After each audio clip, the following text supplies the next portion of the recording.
And the meeting is live. Okay, Thank you. we'll go ahead and call the September 26th meeting of the Riley County Community to order. Please, everybody join me in the Pledge of Allegiance. Pledge allegiance to the flag of the United States of America and to the republic for which it stands, one nation, under God, indivisible, with liberty and justice for all. Good morning, everybody. Sorry for a Morning. little bit of a late start there. Technology is great when it works, not so much when it doesn't, so. Get started with some public comments this morning. Anybody from the public? Just say no. That's not public. You're not public. Sure. Whatever it is, it's not that important. That goes without saying. Morning, Commissioner Clancy Holman, Riley County Council. I'd like to ask for an executive session during my admin time. Okay. I'd make a motion to add an executive session to Clancy Holman's admin time. Second, Been moved and seconded to add a executive session to Clancy Holman's administrative work session time. All in favor? Aye. Thank you. Okay. Anything else from the public? I see none. We're moving on to commission comments. Commissioner McKinley. okay, well, Monday noon was the intergovernmental luncheon. President Linton spoke on an update on K-State. The enrollment numbers are up a little bit, lots of construction on buildings and more to follow over the next few years. And then he did mention that the International Student Center, I just seen the note on that. It's old and needed to be repaired or torn down. I pointed out that it opened after I graduated. Well, it's gonna cost like $800,000 to tear it down. That's what it said in the paper.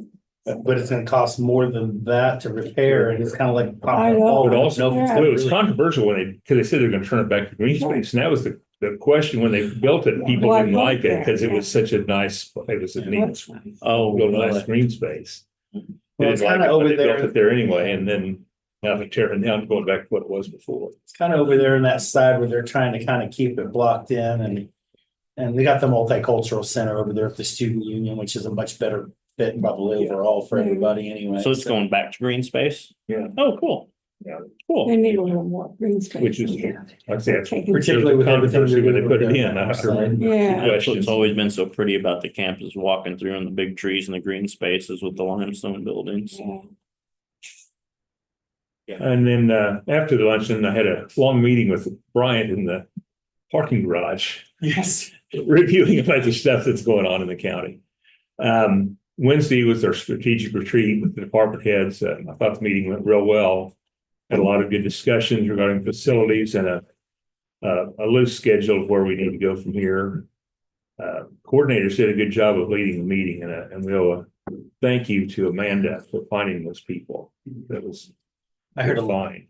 just on that subject and between interviews, the building tour and yesterday I had conversations with community members that we were doing this and they asked who we were using for a consultant and I mentioned that and got nothing but positive response on it. So No, they did a real nice job. And then last night, I attended a debate at K-State for the 67th District Representatives. Candidates Kim Zito and Angel Roser. There's a very dramatic difference between candidates. So very. Yeah. it's much of All right, well, let's see, Monday afternoon, couldn't go to the meeting because I had a 2-hour dental appointment. And after that, I went over to the orthopedist office to have my knee checked out after a fall on Saturday over at Wildcat Park. Everything's okay. Sore. Yeah. That evening, I participated in a candidate forum at the library. It was with the Democratic candidates. So it's really interesting. Tuesday afternoon, I stopped in to see Linda Glasgow at the museum since I wasn't able to get over to a retirement party. And we had a good visit. Wished her well on her retirement. She's going to do a lot of volunteering going forward. Wednesday, I too participated in the strategic planning retreat with a long but fruitful discussion with our team from Shockey Consultants. And then last night I went to a bell practice at my church. It's a long day. That's all I have. Okay, well, Tuesday afternoon, I had my September meeting of the Civic and Social Responsibilities Committee at work at Florence. Had very good dialogue. Going to be working with Habitat for Humanity in the Northern Flint Hills, and in particular, Restore the Heartland, which is kind of under that umbrella.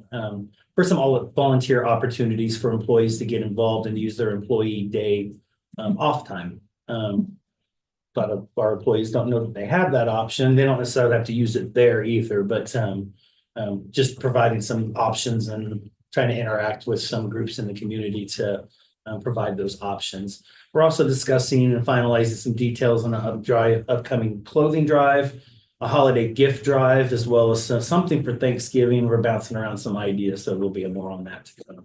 I said just to pass out turkeys or gift cards for turkeys.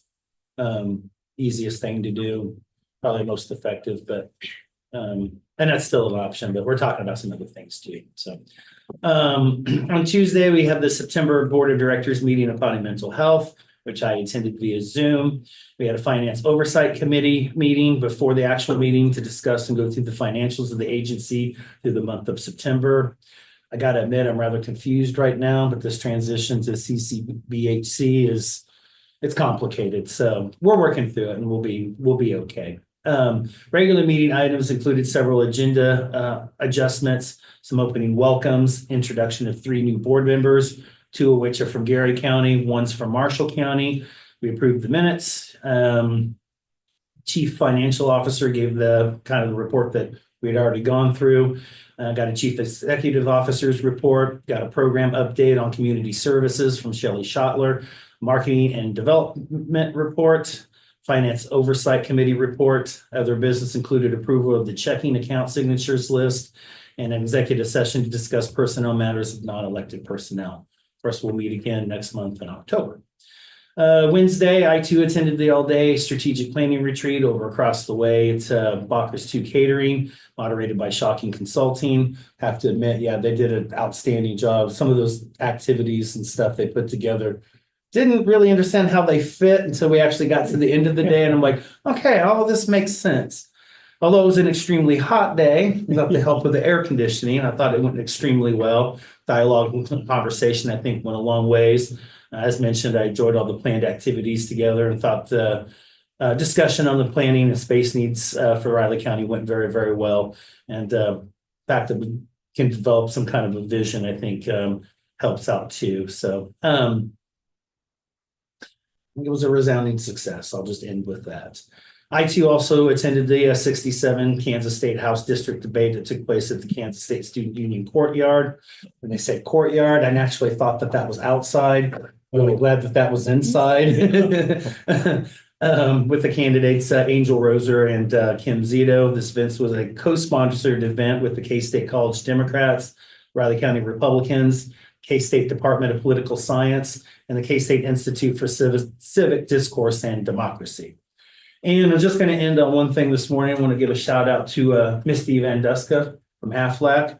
They had a benefits fair here yesterday. They had this whole table, apparently. She sent me a picture. Yeah, a whole table filled with ducks. So she was using my seat. So I told her, big fan of Aflac duck, favorite mascot. So she left me one as a souvenir. So thank you, Misty. Cute. We've got a mascot now. So Those are cute. yeah. So all I can say is Aflac. That's all I got this morning.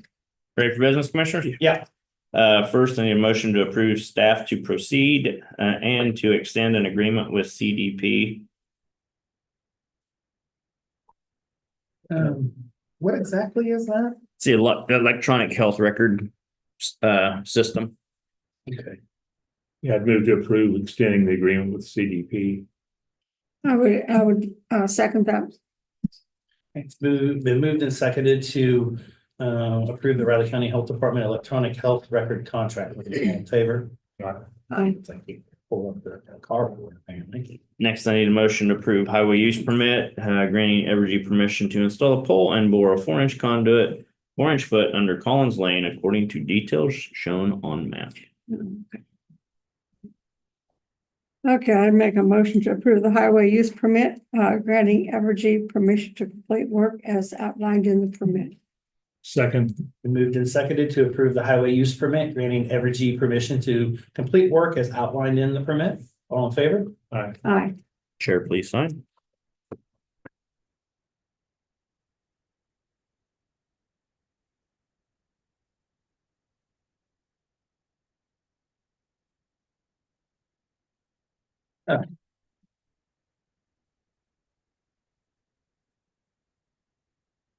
Speaking of signatures, that whole deal with the WIC contract. KDHE sent it and then unsent it and then resent it. They did that to me on one as well And that I then had sent to it sign. again and I'm like, do I really need to sign this or should I wait? So I went ahead and sent it. I don't know what they're doing. That did the same thing to me on when I had to sign last week Yeah. electronically So for health it's department. apparently been signed. I sent a copy to you. and I sent a sign to Kalen just so you're aware, but that was Yeah, they did the same thing. that was an odd process. That's all I can say. I had the same thing with Heartland Works. They were back and forth, we sent this, we sent this. It was just like, ah. That's the state too. So yeah. Yeah. Next I have a mobile device reimbursement request form. I go to approve the mobile device reimbursement request. I'd second that. Been moved and seconded to approve the mobile device reimbursement request form. All in favor? Aye. Chair, please sign.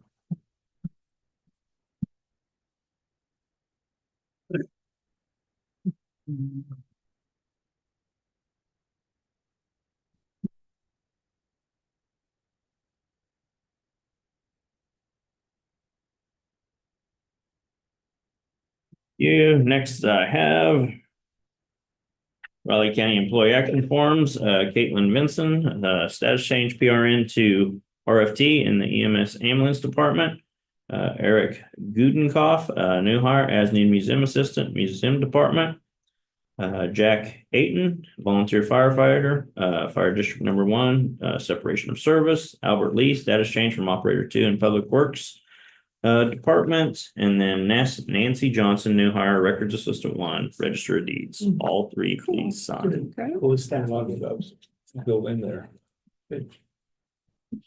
And commissioners, Year 2. it looks like we are going to have at this time a Good Morning Manhattan on October 17th with Congressman Tracy Mann. Would all of you like to attend? Yeah. Not really. Excuse me? You do not want to, I'll go, but I'm not crazy. right? Yes, sir.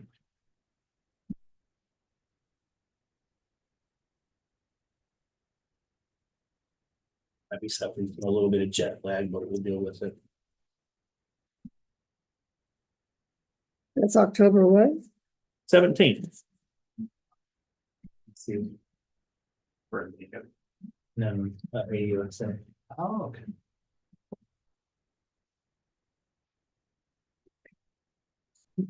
Would have been my mother's birthday. Oh,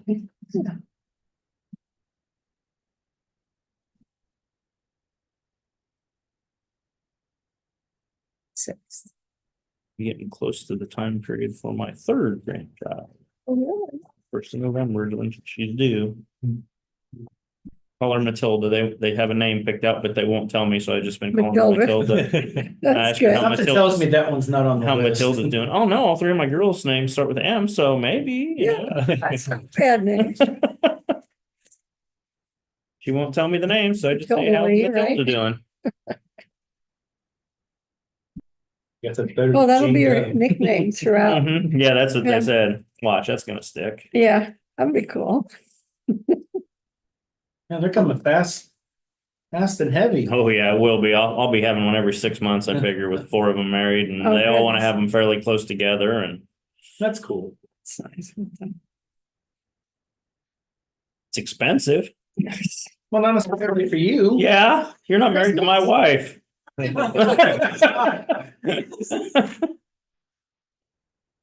That's is. not on live stream or anything. Hey, grandma's, well, Yeah, but grandfathers do too. I at least fund the cause. Well, Christmas will be fun at your house, huh? Oh, yeah. Next year for sure. Yeah.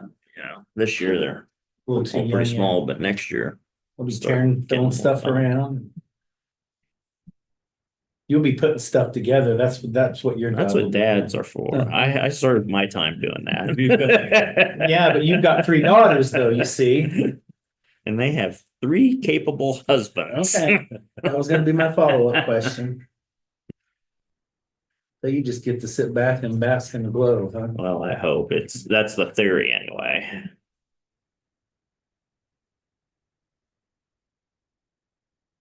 Say that's the one thing I kind of miss now, with all my grandparents being gone, holidays are not quite the same anymore.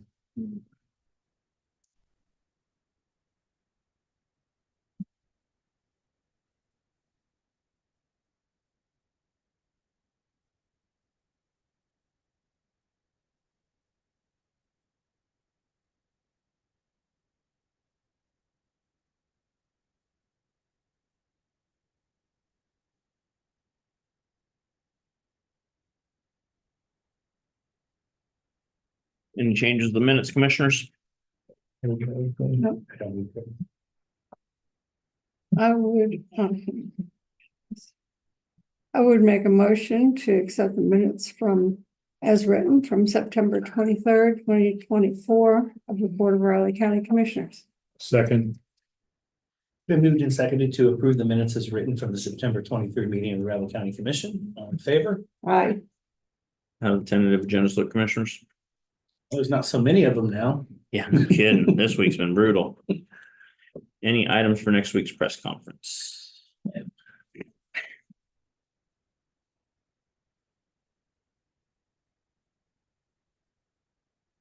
Next, commissioners, you have Elizabeth Ward at 9 o'clock. But we have 10 minutes. Possible to bring something up. Depends. What is if it? I want to hear you. I walked right into that one. I just figured I'd do it now instead of. That's being- 2-1. Have some quiet. No, I thought to bring it up now, but we had some time since we're pressed for time at the end of the meeting, but wanted to refer back to yesterday's strategic planning retreat and offer a couple of suggestions moving forward to keep this thing kind of working. So like to kind of move our discussion from yesterday over to the budget and planning committee for some discussion and some exploration on some potential options on what was discussed. And I also think it's probably a good idea sometime in October, late October, early November to put another CIP session together, Rich. When? What time period? I'm sorry. November-ish. Okay. And make sure that we come back with all the numbers that for 24, 25, and potentially 26 on things that are requested, and what the dollar amounts are, Mhm. and what those figures, even if it's just an estimate. Well, and the ARPA stuff. Well, I'd really like to see what. And we need to get that done The too. ARPA Yes. thing too. Yeah. She's working on that. You commissioners I know have to she's realize busy. that she has been putting 80 hours a week in and 60 of it's been, where, so. Yes, understandable. No, we really need to see that. Yeah, she's working on it. We started That's gonna before all that. With Yeah. If someone could help her with that, maybe. How many more staff you want to give me? Well, you're busy. We've all been putting in about 80 hours a week. Yeah, I know. The other thing too is, to keep this dialogue and conversation fresh, we need to probably put a county officials luncheon together. Mhm. Probably November or December. And even if we can't do it on that third Monday, I know you guys schedule that for that third Monday. If we need to do it on a separate Monday or even a Thursday, we really need to be able to do that to keep the conversation fresh and just keep the dialogue up to date. And, Well, I don't know, but let's see, December. So, Brian, county officials luncheon is something that we get topics generally from the commissioners, but your office kind of coordinates that. So, Yeah, so just sure. want you to be aware. it's usually at the third Monday at noon. Okay. That's been pretty standard. Monday's okay. Yeah, But not always. they're on the calendar every month, but we end up canceling them, but usually I like to do them quarterly. Okay. But because of this particular dialogue, I'm sure it goes to the budget and finance. Yeah, we always talk that Right, budget and then it planning goes to the committee. department heads, and then we can continue to have that dialogue, which I think is extremely important considering where we're at in the equation. So- Given the holidays might be best the first or second week of December, Okay, given, just a suggestion, I'm willing to, as long as You don't want to do it in you guys November? and staff are willing to move that around to fit. Oh, sure, Okay. sure. I think it's or that it's I'm, something that's a priority. as long as you guys are okay with that, Well- we need to have that dialogue. We need to keep it fresh, yeah. You don't want to do it in November when we're not quite as close to the holidays. Well, I don't know if we'll have enough time to really work through everything yet to have. You know, Hmm. it's only an hour on a Monday or a Thursday, but I think we I'll need to be have, here that Monday, yeah. I'm not leaving till Friday, 20th, for Thanksgiving or Christmas. Christmas. We'll do it before Christmas. Yeah. Yeah, Because that's Yeah, real close to for sure. Christmas, Monday the right? 16th, Monday, Monday the Monday 16th the is fine. 2nd. So it. and Third, can't do it on November 11th because that's We Veterans Day. do have penciled in here a legislative session with a question mark on. Yeah, that was December supposed to be 16th. early December too, or that second That's the week of 16th, December. Yeah, Yeah, who of course won't do both of those. we but also we'll have figure it out. December 9th penciled in, at least I do for the legislative session. you know, just have to see what plans he's fine. Well, gotta wait till after the election to see who's got. Yeah, Two of and them. that's what we're trying to do at this point in time. Plus, they have legislative functions, particularly if you're new. New ones, Yeah. yeah. So, Orientation. right, so that's what we're kind of holding up on. And we are gonna have somebody new. Yeah, For sure. yeah, there's gonna So, be, yeah, at least in one of them, so, no, 51. well, actually, two of them, yeah. 51 will be Yeah. new and probably 67. Yeah. What about the other one? Blues. Not, He's unopposed. yeah, he's on the public too. Nate Butler over here, I think he's unopposed too. And then we've got. Power Camp, technically is got Riley seven. County too, and he's unopposed. We've got the. He's got 12 houses in one precinct up in the very north part of the lake area. Oh, really? Yeah. Well, there's a Senate race too. Ready. Yeah, it was Senate right, yeah. The board all agree with that direction that Commissioner Ford suggested, and just want to remind the board, and you guys have all been around long enough, you know, the Budget and Planning Committee talks about these things and will bring a plan to the board and propose, and like I've told commissions ever since I started, we have unlimited power of suggestion. If you want to go another direction, let us know and we'll develop the plan that way, and so No, I think we have a pretty I think much an an idea. idea based on yesterday on the direction the board wants to go, but if you want to change something, let us know. that's why I think it's important to continue to have Keep- dialogue. Don't let back it and just forth. sit Yeah, there. don't let it Uh-huh. just sit. Oh, no, we'll move on for Simple. sure. Yeah. So keep engaged in it, particularly when there seems to be a certain amount of apathy with everything that's happened in the past, doing it a little bit differently. Yeah, I think promotes a better resolution. I'm really glad the commissioners got to see the amount of space available at the health department and FCRC. oh, Yeah. yeah, that's amazing. Commissioners, I wanted to revisit something that was on the business agenda, and Clancy's the one that knows about it. But really, because there was some talk about, what was the electronic medical records thing, what is it for? Well, obviously for electronic medical records, but I always like to throw out there that we really don't have a lot of discretion about doing our medical records electronically. The feds have come down and mandated that Okay. in a lot of different ways. And so, I mean, we've already bit the bullet in the pain of doing that, but I just like to, you know, remind everybody and also our audience that if this is one of those things that really started to come down in the late 2000s. Yeah, it's causing more trouble in the medical profession. Well, it's like we were It's discussing yesterday, technology is both a friend and a foe. like really tough. It's- Mhm. This one I probably would consider somewhat of a foe. The intent's good, Yeah. Oh, I couldn't agree more. In fact, that's what I was but gonna it just say. takes a lot to be able to do and to keep up on. Oh, I mean, my sister-in-law is a physician, and I think electronic record keeping is almost universally hated in the medical You know, it's just profession. the security and the, you Yeah. know, kind of keeping it from being hacked and thrown out there. Oh, Well, It almost takes a person by itself. and there's several different systems out there. My daughter, my oldest daughter's a nurse, and she said their hospital switched from one system to another, and said the other one wasn't great, but the switch, even if this is good in the long run, the switch over Yeah. was a mess. it just doubled, I think that what I've heard is that both for nursing staff especially, and then also for the doctors, it just doubled all of the EMR stuff, because you gotta put so much in now.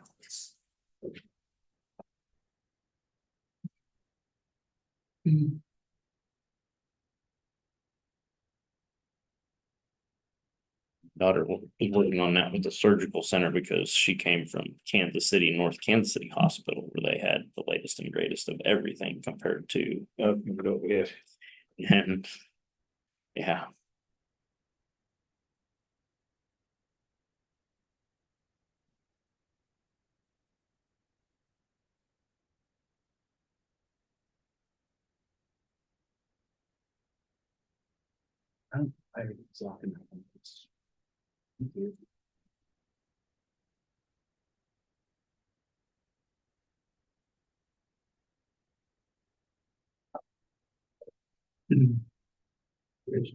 Did you know we added an executive session?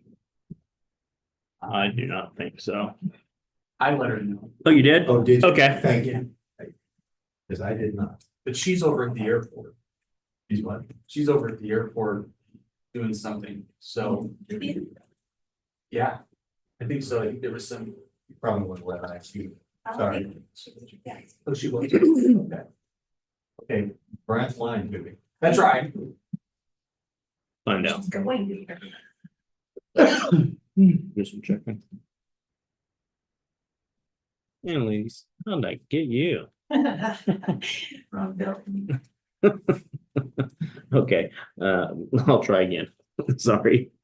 No, I'm not the only one. Yeah, I can't. I have to lose my job or I can't call you. Early in the week, I once again called the ambulance service trying to get the help desk. I love it when you call me and you're like, oh, well, hi, you're off the hook. I didn't mean to call you. Vivian, please. Thanks. Well, and honestly, like I'm always, we don't call each other for things that are easy. So then I'm like, oh, whoosh, okay. Yeah, when you see his name pop up, you go, I'm too busy to answer the phone Yeah, today. I'm sure he feels the same. HR called me bad at 4 o'clock. Vivian? Oh, You know, we have yeah. an exec at 9:15. You know, Just wanted to be sure you know. Okay, thank you. Bye. Well, I did. Go ahead. It's 9 o'clock, so you I'm so sorry. No, I just started. You're fine. All right, good morning, Commissioners. Elizabeth Ward, Human Resources Director, and I'm here today to discuss with you your intention on a stipend that is currently being paid to the Deputy County Counselor in an amount of $3,000 annually. And I did put some history there. The reason that we're bringing this to you is because there's not a resolution and there's not a clear direction in the minutes from either 2008 or 2000, I think the year was 2012. Yeah, so it's been a practice, and the $3,000 stipend was approved specifically for the past deputy. But there's also quite a bit of discussion in the pay scales and the pay kind of realignment from 2008 and 2012 that it was only meant to be for elected officials. And so once the counselors and I started talking about this and the finance officer, we decided we would gather this information and just get your direct input, because perhaps you're not necessarily aware that this is how we're handling it either. So previously, we had the $3,000 stipend added to the responsibilities of deputy positions, which were only in the elected offices, okay? And then we have this, you can see the statute that Clancy got us talks about. Each one of these has a separate statute: registered deeds, county clerk, county treasurer, county attorney, and actually county appraiser. Each have a statute giving them the responsibility to appoint a deputy. However, at that point, we also know that in Riley County, we only had the deputy title for the elected officials. So we didn't use the terminology in their job descriptions. So as we move forward, in 2012, 2012, we had the same situation repeat, but 2015, we changed the title from assistant county counselor to deputy county counselor. It was approved by the board, and also the board approved a $3,000 stipend for that position. So it wasn't in error, it was intentional, but we don't know, there's no documentation of what exactly the thought process was on that. So I can't provide that to you. But what I can tell you is that currently with the pay scale that we have intentionally placed the pay rate for the deputy county counselor in a competitive market value pay rate, not including the $3,000 stipend. The other deputy positions are not hired as deputies. They are hired as, for example, in Rich's office, the elections manager, and then is appointed by the clerk for additional duties. And so therefore, that $3,000 stipend, in my mind, makes logical sense because they're adding responsibilities to work in the stead of the elected position. The deputy county counselor is a little bit different because they are literally hired as a deputy county counselor. The responsibilities are all in their job description and the pay rate is assigned based on those responsibilities. So you can see this is the pay range that we have for the deputy county counselor. And as you're aware, we currently have Brian in this position and we have a new person starting on Monday in this deputy position. And so the timing is important to understand. That new person has not been offered this stipend. And again, that's because Human Resources was under the impression that we were moving back to only elected. But we want to just get clarification on that. So here we are, and we would basically, you guys probably read the rest of this. I gave you a little bit of history. Obviously, the fiscal impact is whether or not you continue. It's already budgeted in and it's $3,000. So it's not an excessive amount of money, but it also, we just want to be paying appropriately. In talking to both Clancy and Bryant and explaining the same that I explained to you, they both feel that it is appropriate to remove the $3,000 stipend. But again, that's up to you as commissioners. But that there aren't any other deputy. It's only the 4 elected ones that have an appointed deputy, I guess. Yeah, so the appraiser has an appointed deputy, No. but it does not receive the stipend. Okay, that's why I wondered if Yeah. any others didn't. And that's why Why? we can't quite trace that logic in 15. I mean, there probably was a discussion and there probably was logic. I'm not suggesting there wasn't, but I can't explain it to you because there's only just a record of approving the $3,000 stipend. Can you remember back that far? I think it was based on the title and because, you know, it was titled the same as those elected the logic was that it should receive that. But I mean, Elizabeth's right in her explanation of it. In my mind, the title is less important than the job duty. So for example, in the appraiser's office, we call him, it's Danny, and he's called the assistant county appraiser, and he is hired as the assistant county appraiser. It's not additional duties that are put onto that. And so therefore, he's hired to step in as the appraiser if she were not there. Same as with the deputy, he's hired with the intention to step in. But that's a different scenario because the appraiser is actually under a 4-year contract and not. So even if it's a deputy situation, then we have to go to PVD and basically appoint that person as that person. But we've in done that. temporary. We've done that when we've had to have an Right. interim, right? And so for example, if our appraiser were sick for 2 weeks, completely laid out of commission, we would be going to the assistant for daily routine step-in advisement activities. And that's the job that it's hired to do. And unfortunately, we have had the experience where we have the appraiser no longer available to us and we had an interim situation. And that in that case, legally was Danny. Right. We kind of split up the supervisory and daily responsibility duties, but yes, so I mean, in my mind, I get what you're saying, but I also think the responsibility and how they're hired and paid is very similar. Well, and you have to have someone available to sign off on various documents Correct. And that's that- authorized to do Correct, that, and then right? by the job description, which literally is in Brian's job description, it's in his description to be to act as the county appraiser in his stead. It's got figured in, but it's in the state. Yeah, the county, not an attorney, county counselor, we're both little off, I've yes. seen him work numbers. I don't know if I'd want him doing the appraisal. No, Uh-uh. yeah. And he considers all those numbers boring anyway, so. I was waiting for that. I was waiting for the boring records. So, in my mind, this is the appropriate action, but also it's tradition, it's history, we've done this, so it's really up to you to give us good direction. Tradition up and down, it seems. Yeah, I think it needs to I probably would be agree with consistent. that, and I looked for all this information myself, but I wasn't finding anything that was solidified, so I did have Cindy Gabriel help me, and she's amazing, and I'm very confident that we have everything that has been written. It's actually more confusing the way that it is now, Yes. because then it opens the door for all your appointeds to come in and say, Yeah, Mhm. Yeah, I agree. You need one consistent message there, one Yeah. consistent Mhm. vision. And it makes sense and me. to that point, we do have in the manual, the policies that you approved, it literally does say. Because it's right here, the $3,000 additional compensation for duties as assigned deputy. That were literally elected officials, I guess it's right here, acting as a deputy. So it's in the policies that you approved in 2024. Okay. And I think, so we have the message, but we weren't. The pay wasn't necessarily clearly following. and you have the statutory authority. Commissioners, if I may add, right, the other thing, but Elizabeth, I and Clancy met on this, and I'm in favor of Elizabeth's suggested approach, right? One of the reasons why it made sense to me, not just for my current position, but also for the person that we've hired, is that throughout that process, it was communicated to that individual that part of your duties as a deputy are to actively participate in the work of this governing body and be present. Right, and so this, again, this is not an add-on for them. This is part of what they're hired to do. Means we're gonna have 3 attorneys floating around for the next couple of months. It Jeez. must seem like paradise. I guess we're gonna have to match up one with each one of us now. Could I get hazardous duty pay for that time period? Yeah, we're gonna use the 3,000 for hazard. Did you hear that? No, I didn't. I asked for hazardous duty pay during that time period. That's right.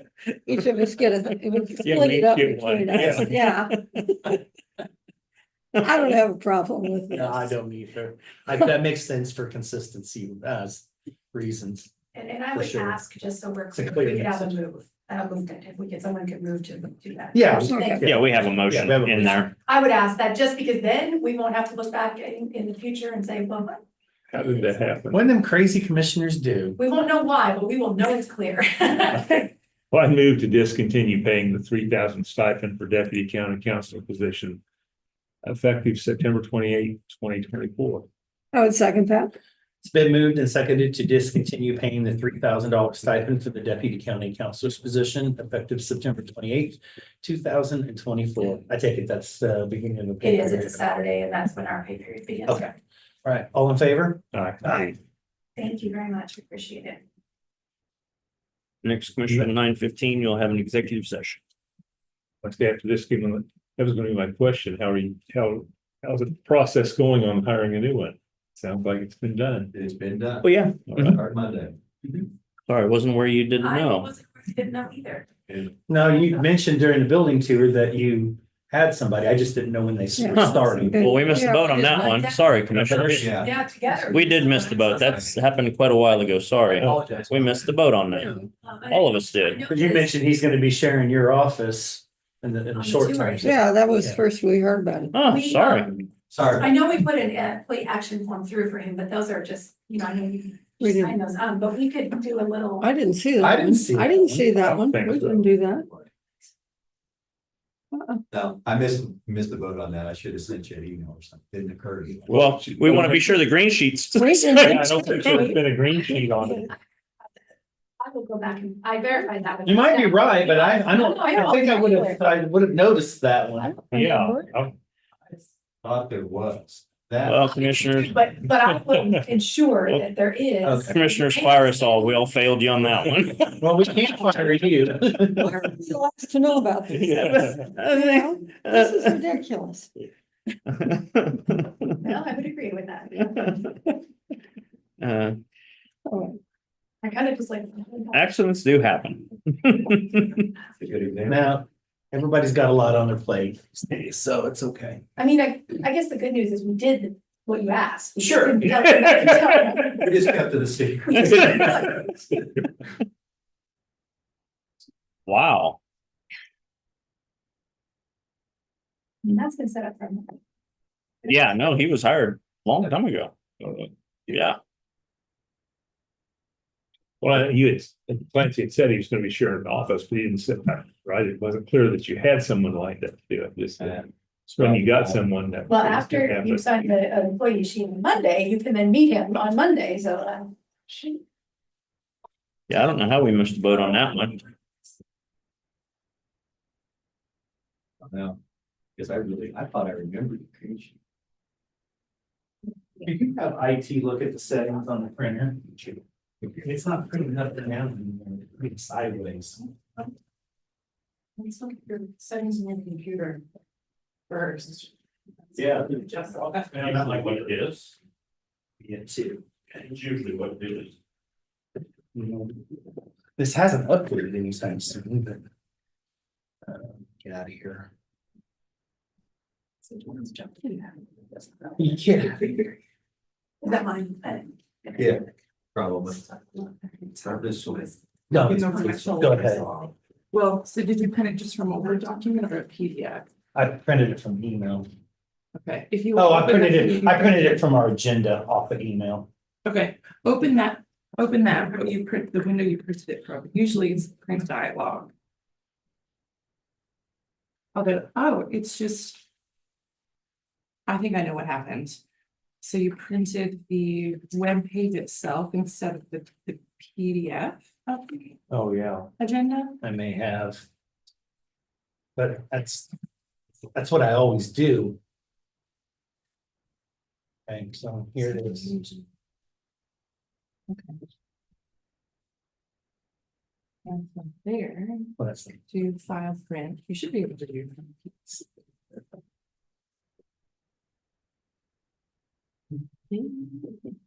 Okay, it's there, Yeah. yeah. The county medical record, there was a contract. Right, sometimes I hold it related. Okay, so no, I just want to make sure. But since this has like. Moving the around. web stuff, I think it's the web page Place itself spinning on that one. that printed rather than Monday. this PDF document. Sounds good, thanks. So I need to go to the other. If I think they'll get it back. to me. Yeah.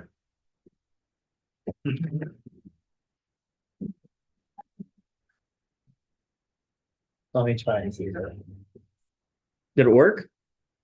See, On that one. See, and I don't usually print the website, I think it was too wide.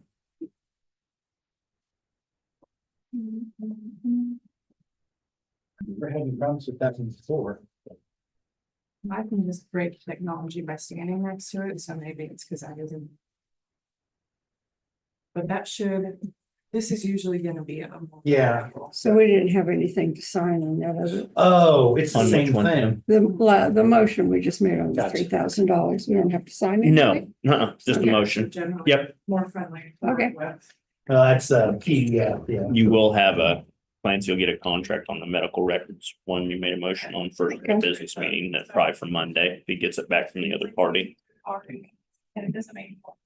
Yeah, She was saying about stand next to the, work one place that. that's weird, Every time okay. I touch the copy machine, it quit. Clancy? All day for everybody. I go up to make a copy. and then- Executive session, do we have a sheet? 50% of the time Yeah. I went Yes. upstairs. Okay. Sorry. I- Then said, let me print it for you. You don't- There's, Executive session. Oh. All right, I move the county commission, including Chairman Ford, Vice Chairman McKinley, and Commissioner Foki, recess into executive session on this potential litigation. Clancy Holman, County Councilor, and Bryant Parker, Deputy County Councilor. Attorneys for the commission, which would be deemed privileged in the attorney-client relationship. An exception to the Kansas Oak Meeting Act. The Oak meeting resume in the chambers at 9:35. I would second that. Been moved and seconded that the county commission, including Chairman Ford, Vice Chairman McKinley, and Commissioner Foki recess into executive session on potential litigation with Clancy Holman County Councilor and Bryant Parker, Deputy County Councilor, attorneys for the commission, which would be deemed privileged in the attorney-client relationship. An exception to the Kansas Open Meetings Act and an open meeting to resume in the county commission chamber at 9:35 a.m. All in favor? Aye. Aye.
The meeting is live.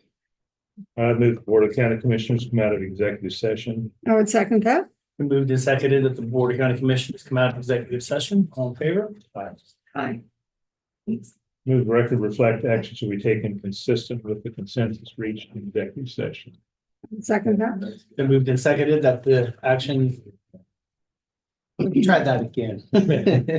It's been moved and seconded that the record reflect action shall be taken consistent with the consensus reached in executive session. All in favor? Aye. And Christie, right, there you go. Thank you, sir. Yeah. And I guess we're ready to go, Corey. Good morning, Commissioner Corey Meyer, ITGI's Director here for staff update. This time of year, we're in what we call the grind for us, especially in an election year. Between, Big election. so we really are nose to the grindstone, if you will, and really trying to, it's not catch up, but we just strategically plan things. So they're not as spaced out as we normally would in other years. So a lot of carryover from what we had going on last month, but very busy up there in our department. We've got several backup changes that we're doing. New rules that have come down in some particular areas, collections and things, and some storage that we have to do in regards to their mandates and policies. So we're got a lot of work going on in that area for what we have to store. Not to get into the details on those things, but going through monitors to see what departments we can do upgrades again for this year. We've been trying to do that over the last couple of years. Monitors slowly fade. Our eyes just seem to slowly adjust with them and think they're fine until you get a brand new one in front of you and you go, wow. It wasn't my eyes. Right? They all feel good about it. You know, look, your vision's. Can I not get a that new bad. laptop, by the way? Yeah. That's the problem. I'm kind of wondering a couple of things on mine, Yeah. just so you're aware. Yeah, it's quite the interesting expression of things. I was just thinking of that this morning. I was thinking, Yeah, yeah. So working through those things. Budget's right on track. Everything is hit right where we projected it to be, so we're doing good there. As always, a lot going on in the areas of security in regards to internet, email. We're currently up to 8 organizations that we block. So what we've gone to is if you had a block from one of them, you get a notification email that it was blocked. Some of the contents there, then you could let us know if we need to release it. So instead of just doing a block and you don't even know it, we're now actually sending you an informational email to let you know. We currently have 7 counties under complete block out of the state of Kansas because of issues they've had, compromised accounts and so forth. And until we get confirmation from them that they have resolved whatever their issue was, or they'll give it to us, we'll leave it that way. Protect our people and our data first and foremost, above all those other things. It's unfortunate that that stuff is happening out there, but it is and continues, and I think that we'll see an increase of it here in the last part of this year, considering that November is a big important month. Participating in EMS headquarter meetings, so I've sat in with those, several in the room that are there as well. We wrapped up the elections remodel, a little bit of button adjustments left to do on some of the security doors, but we're about there. that was an odd sound. My teeth kind of hurt after that. Oh, your wall's still good. Good, it's still standing. I'm more worried about the windows at this point in time. We're gonna move up that replacement plan there, John. Yeah, definitely. Adibus and their remodel, we're winding that down. We got a few cameras to get done outside. It's been a good project. BHS was out there on that. I want to throw a little shout out to them. They were very good to work with out there on that project. So you know, we're working with them on the EMS building, and I got good things to say about them out there as well as what they've been doing. But appreciate them and their thoroughness out there at Adibus. Cameras, we're going through a software upgrade. There's new software that's out there from our vendor. It allows us to not have reoccurring costs on a yearly basis. So it should bring down about $5,000 a year in licensing renewal. So we're working through a change there. A lot of server moves that we have going on in regards to upgrades, just keeping our server operating systems upgraded around that server 2019 version.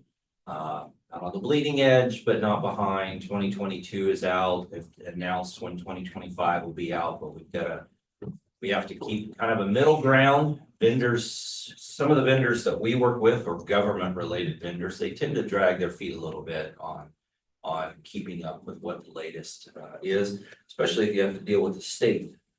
They just let things fall behind. Moving on from those guys. We are also in the process of tearing apart. We have not torn it apart an AT&T bill that we have. It's called the Plexar bill. It's kind of a legacy type thing. It's got roughly 80 lines on it. The costs on those, because they're copper related, has really started to spike and skyrocket up. So we are going to dismantle that on a line by line. What are faxes? What are elevators? What are alarms? Been in touch with state offices to be clear on what we can use in regards to elevators, what kind of lines we can use for fire alarm systems, what they approve of us getting answers on those. And truthfully, we're beginning a migration away from AT&T. Fact is that this bill costs us right around $5,000 a month. And the number has gone up to close to $8,000. It's off. It infuriates me that this is the direction they're taking. Well, So things like where we have lines at sewer lifts, stations and things, those lines are going up to $165 well, a month now on some of those things where it was $40 or $50. it's not even just the pricing too. They're talking about the inflow and the exflow of the actual service to the federal government. Yeah, So yeah. So, there's a mapping system Yeah. that some of the larger carriers, including AT&T, are saying is adequate, particularly in the rural areas, and we're finding out it's not. Hmm. The inflow and the outflows aren't, so. so we're in the process that all of the fax lines off of this campus, off of these 4 buildings, so out of health department, EMS, public works, noxious weed, we're going to move all those fax lines to a cloud-based service where the fax comes in and then it can be email distributed or then kicked out onto the printer and print out. We'll move away from the need of that copper line altogether. We've had good communications and I'm with WTC and I'm beginning to do some ports over with them. They have a great deal that if it's an emergency service line, that is for emergency type services like dialers or elevators and so forth, it's only $15 a line. They immediately we'll help them. I'm so grateful to have a company like that. So I am very thankful, local company there, and a couple of years ago, we switched our internet to them and knock on wood, it's been great, no issues. Very resourceful. I can get a hold of them at any given time. On that same note, they have given me a November install date for a turn up at the transfer station for fiber. So we will be able to switch that connection over out there, which will really, really help us out there. That reminds me, and while John was here too, I have been asked by several people when we're gonna modernize some things out there, for lack of a better term. Being able to take, Understand what that means. being able to Yeah, take it's debit cards, tap cards, Google Pay. We can do those things now. Yeah, once you get. Actually, the card readers that they have now are chip touch. Yeah, They actually had to. There was an upgrade that came out that we have to do, and we were already upgraded to that. So the devices that we have will work. It's the only difficulty in that it's still on a cord. So there's a model that's considered that I've actually been talking with Julie and so forth because of information that was presented to us, so that we can go to one that is a wireless one. And it's a matter of what our processing, our vendor will accept because into the system as well. Because when they're in there and that they put in a truck or whomever, or whatever's paying and that it's by card, then the two systems are talking to each other. Right? Pay happens and then it goes into the system. You know, getting to an Apple Pay or a Venmo or whatever other options are out there. Those are discussions probably. I'm not Will the so much software worried work about or- the, Yeah, PayPal and Venmo. We can't take Yeah. debit card. but they're taking debit cards and credit Yeah, cards. I use my debit card out there all the time. Actually, we don't take. I have cash. for years. We don't take cash at all out there. Yeah, and that's an issue too, but you don't have people out there manning all that, and I understand that, so that's fine, but. There's that old school group that would still prefer that, and Yeah. there's that group that's so frustrated that we charge the 2.5% on the credit card thing, but that's standard across the board. We so definitely get that and wish we could, there's something Yeah. we could do. Yeah. different. We do absorb another 3% Yeah, Correct. that we don't charge. That's correct. gotcha. Yeah. I wasn't concerned Yeah. about that, but I'm just letting you know that concern has come up, Understand. so, yeah. So once we get the fiber out there, then we're going to look to doing a camera system upgrade out there. Or coverage and things to help us if there's an incident. And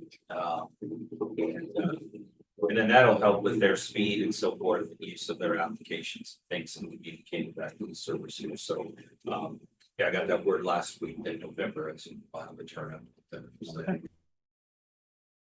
Have they given you an indication of when they're gonna put the public Wi-Fi out at Seacom? I have not heard. Okay, Yeah, I haven't heard. okay. I'll probably see Jeff later this afternoon, I'll Okay. ask. Let's say I know that Gary, who I talk with, he's out for a couple weeks, his daughter's getting married. So, but yeah, if you see Jeff Okay. sooner than that, then you can. Yep. Laptops and desktops, we'll do some replacement between now and November time.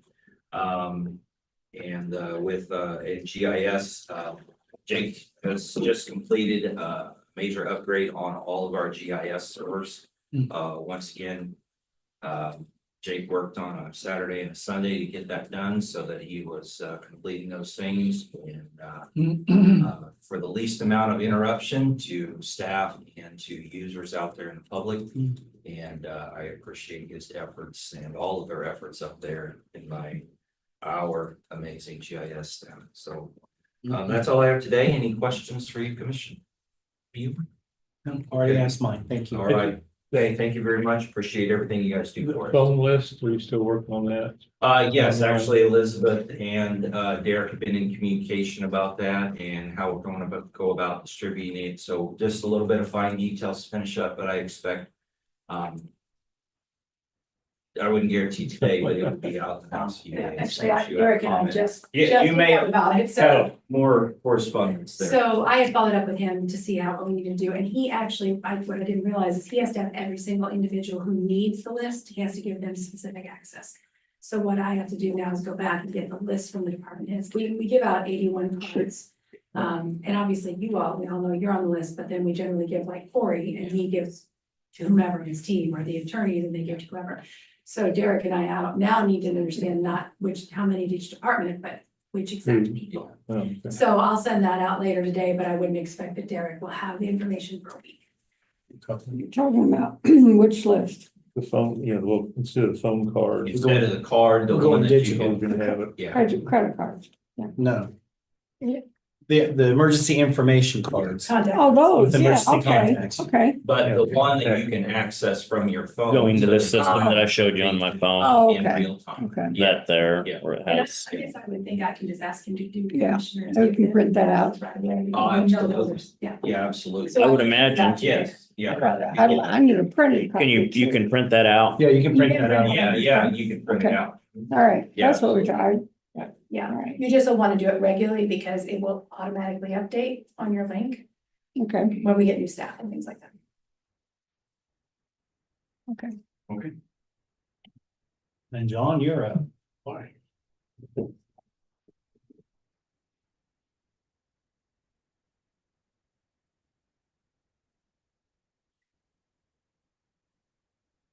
Good morning, Commission. Good morning, John Ellerman, Public Works. He got the Wildcat memo too, You didn't got the memo.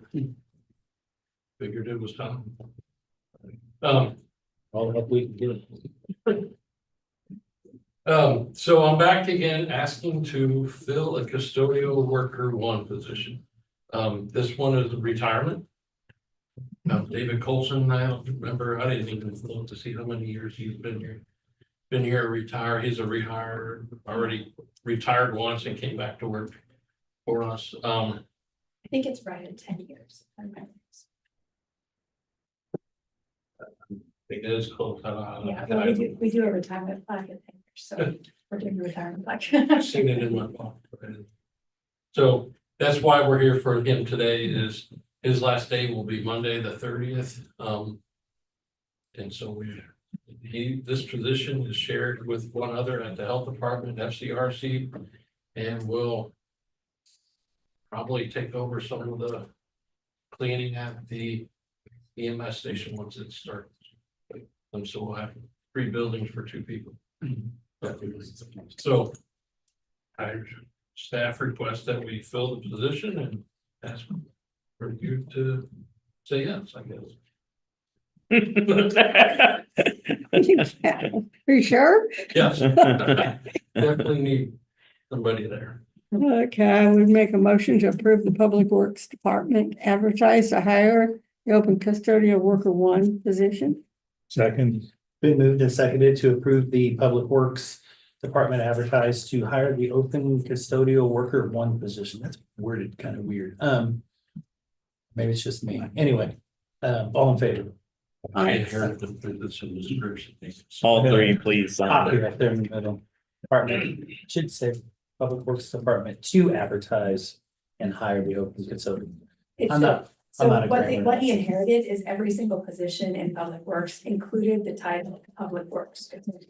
Public Works Director, but Public Works County Engineer. And so we've been trying to pull that back because the custodians just are part of the Public Works. They don't. No, I got that, but it's just the way it's Yeah. worded. Oh, in a that's sentence. starting cheap. And thank you for blocking off Eureka Drive the other day too, by the way. Oh, no problem. If it caused your problems, Only caused me to be late 15 minutes. Oh. I'm just kidding. Oh, don't go down Anderson between the Oh, no. internet and Reed. It's even worse than it was. No, I'm not. They've got dirt pathways into Yeah, I the. love going to Power Cat Grill this time of the year, but I'm not gonna do it until. Well, they it's got done. people I'm just not using messing the with it. dirt pathways into the. What were you guys doing? workers Just are supposed to grading be over there? using, with people coming in and out of that. Yeah. And it's. Right on the messes up entryway 'cause I there guess off the it's people scenic. trying to turn left into it. It wasn't I'm trying- 15 minutes. It was just, you just It's like, had to move traffic around. yeah, unless you're cleaning and doing shoulder work. Okay, it's what it looked like they were doing. I I've wasn't never sure done though. that. Actually, do you have a minute, Ron? Yes. Every time I go down that street, I mean, I could go all the way around, see me. They keep messing with it. Morning, Jane. Morning, Shanika. 24 more, usually we find out it'd be the 24. So a little longer. Unless we're going right into that corner, we That could take a be- different way. It's a mess, and I was telling Jason to put, stop people from turning left. Yeah. We haven't done this. I didn't expect it to. But One it's. thing I haven't, I've taken flat lines going out, Mhm. that's and down. Avoid it. Well, I can, now that Fort Riley's open, I should just take Yeah. Zane and drive around. It's just a long ways around, you know, but it's so aggravating. You know, and that. Had people call me from the businesses complaining, oh, people can't get in, last stuff. Like I said, but they don't do anything, I call.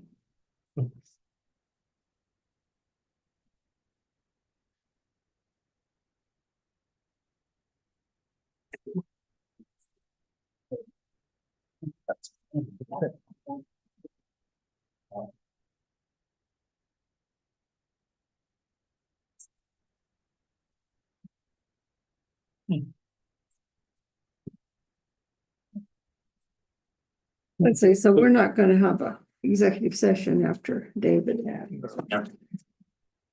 Okay, good. The other thing, the calendar. That he was gonna try to set up. Yeah. That, I didn't find it. It's not set up. You have your login, it's not set up. It's on, actually, we have all the instructions on how to do it and it's on our to do. And it Yeah. hasn't made it to the top, so. Never saw the link. You have login?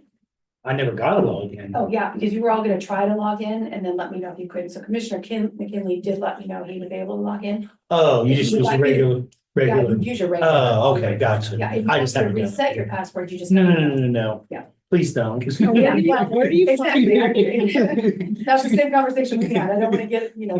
just haven't tried it yet, so. Where do you find it? So if you can log into Paylocity, Okay, then that's where you'll find the calendar, except it is not set up yet, so I do. Yeah, not- I'm gonna wait till you have it Okay, set it's- up. I'll mess with it. It has been on our to-do It's not my list, favorite. but it's not gotten to the top. I think I've got password. I think we try to do too much with technology. I do too. Just I had to reset. I couldn't- give me a list, give me a paper. I've got a list. password book. My house ever burns down, I'm screwed. Well, in more ways. Well, yeah, but I was gonna say, that's I'm not- really gonna be, I mean, you know, You won't have a computer, if your house burns.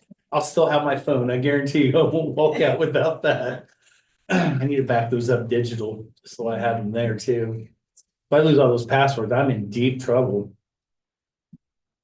There was a time, Rich, you remember. You didn't have to worry It was about Nirvana. passwords and, Okay, but to that point, I agree with you. But to that point, at that point, then you didn't ask, you didn't have a way to know if the department heads were in or out of the office, and it just was. But now we have. and nobody was technology. worried about it back then. That's my point, right? That's my exact point, because now we have the technology, so we want more. Right, so we wouldn't be worried about it. And so.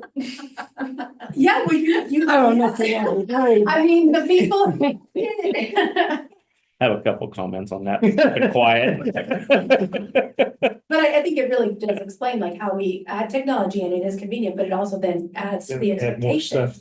Yeah. It adds to the stress, that's what I would tell you. It is, it does add to our stress. Yeah, 24/7, you can be at work, you could be, you know, you're. If you and your husband are having an argument, you can just text about it all darn day, when previously you would have had to wait till somebody came home from work. You would never do that. I'm just hearing other people might.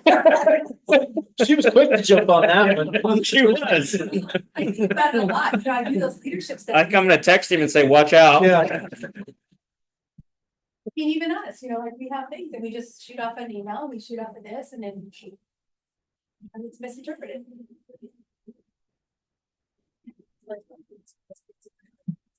Yeah, I think it's smart. Yeah. Yeah. You know, they have to have all different kind of passwords for different things they get into, and they're not allowed to have them written down anymore. How are you supposed to remember it? Well, one guy, he said he hasn't written down that's in a code that he would. Well, I thought, you know, the whole thumb thing, or maybe the retinal thing could solve all that, because everybody's got a. He writes it down, unique but the- deal, but. I forget we're the not code. happy with Yeah, that well, either. I'm serious. I have to have a book for the code. Yeah. Yeah, I'm not big, I don't It's say. a big- You can tell I'm a little perturbed over this, right? Yeah. okay. Just a little. Everything wants to. He turned around. Yeah, I don't have a good poker face, I admit that. I'll get one. No, you do not.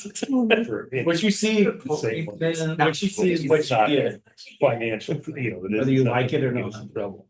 You're the kind I want to play poker with. That's why I don't play poker.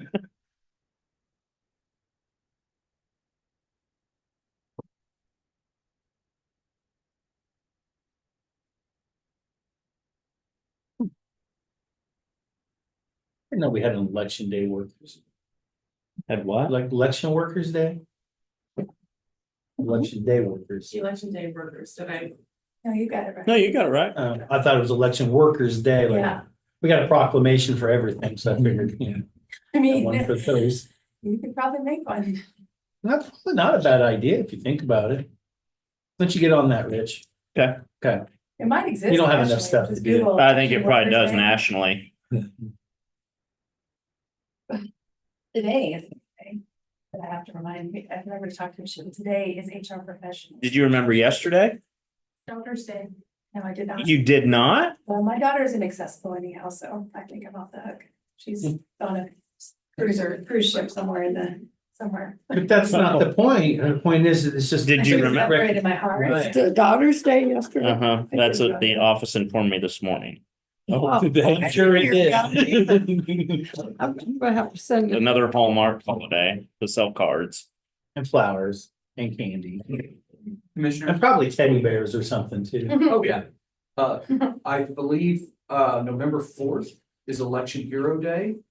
And, August 1st, 2024, according to NACO, is National Poll Worker Recruitment Day. I did know that one. There you go. That National Poll Worker what? Recruitment Recruitment. day.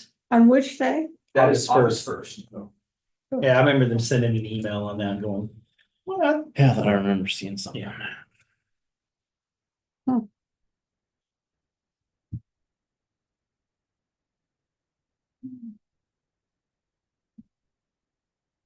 Imagine what it's like getting poll workers in Georgia. Some Or of the places Nevada, that we're having- Arizona. Arizona, all those places are having all those problems. Wisconsin seems to be in the news here lately, yeah. Amazingly, it's always swing state. Iowa too. That's I was a swing state too. what I say in so many regards. It's not too bad hiding out in little old Kansas. I agree.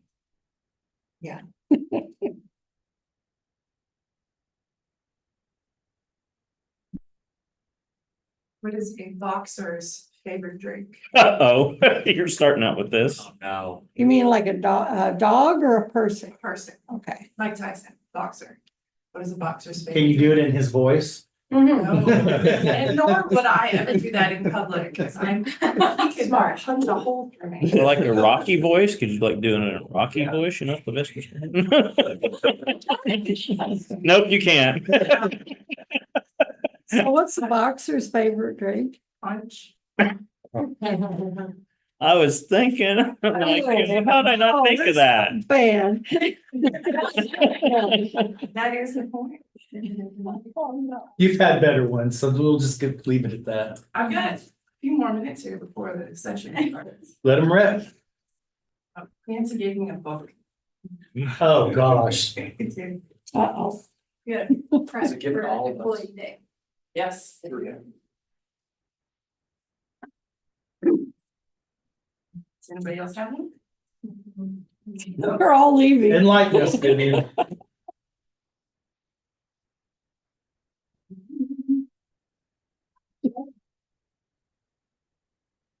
What do you call a dog that can do magic? Got this one from the registered deeds office. A labracadabrador. That's awful. Yeah, the first one was You better. had to say it. The first one was better.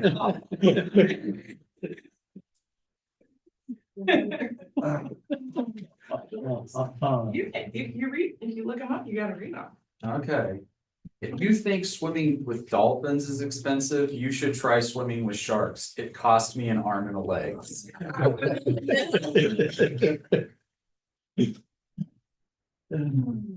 You know, on that subject, you know, a few years ago, they did that 3-part miniseries Sharknado. Oh, yeah. Oh, yeah. Now they're doing one with bees. Well, be NATO. Yeah, that's exactly what it Did you is. watch Sharknado? Was there like? I watched the first one. I said, this is so dumb. That's 2 hours I'm never gonna get back. It So looks stupid. 2 hours you watched it? that's how long it was. Oh, goodness. Then You they did stuck with it even though it was that stupid? For 2 When I hours? started, I figured I was enough to watch it, so I'm not gonna finish I mean, it. 5 But I didn't minutes. go on with part 2 and part 3. Yes, they did. I learned my lesson after Gonna the get to first. the good part. Yeah. Yeah. I believe it's that Like, is it meant about actual sharks or is it like a horrific idea of an actual tornado that swirls around sharks? I could never figure it out. That's why you think. That's gonna be the same thing with bees, so I'm just saying, Those tornadoes. no. I'd rather just be in a regular Tell wood. you what, I have I a can deal spot with that. in my yard back by a tree that if you dig it up, the bees come out and they just swarm all over. Well, don't catch them on a windy day, that's all I can Wow. You all of a sudden. say. They, And with that, they Vivian- go all over, they don't swarm around though. Huh. Well, on that note, let's get this back to the very productive session. Vivian Leyva, Public Information Officer, nice to see you all this morning. Thank you for putting up with me. I want to start talking about, giving you a media update. And as we've been talking since I started in this position, the media landscape is constantly changing. And as we all know, everybody gets their information from their own unique variety of sources.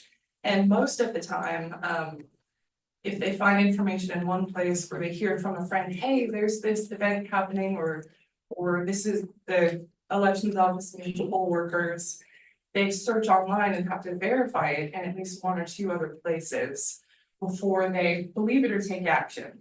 So this idea that we have to do a scattershot of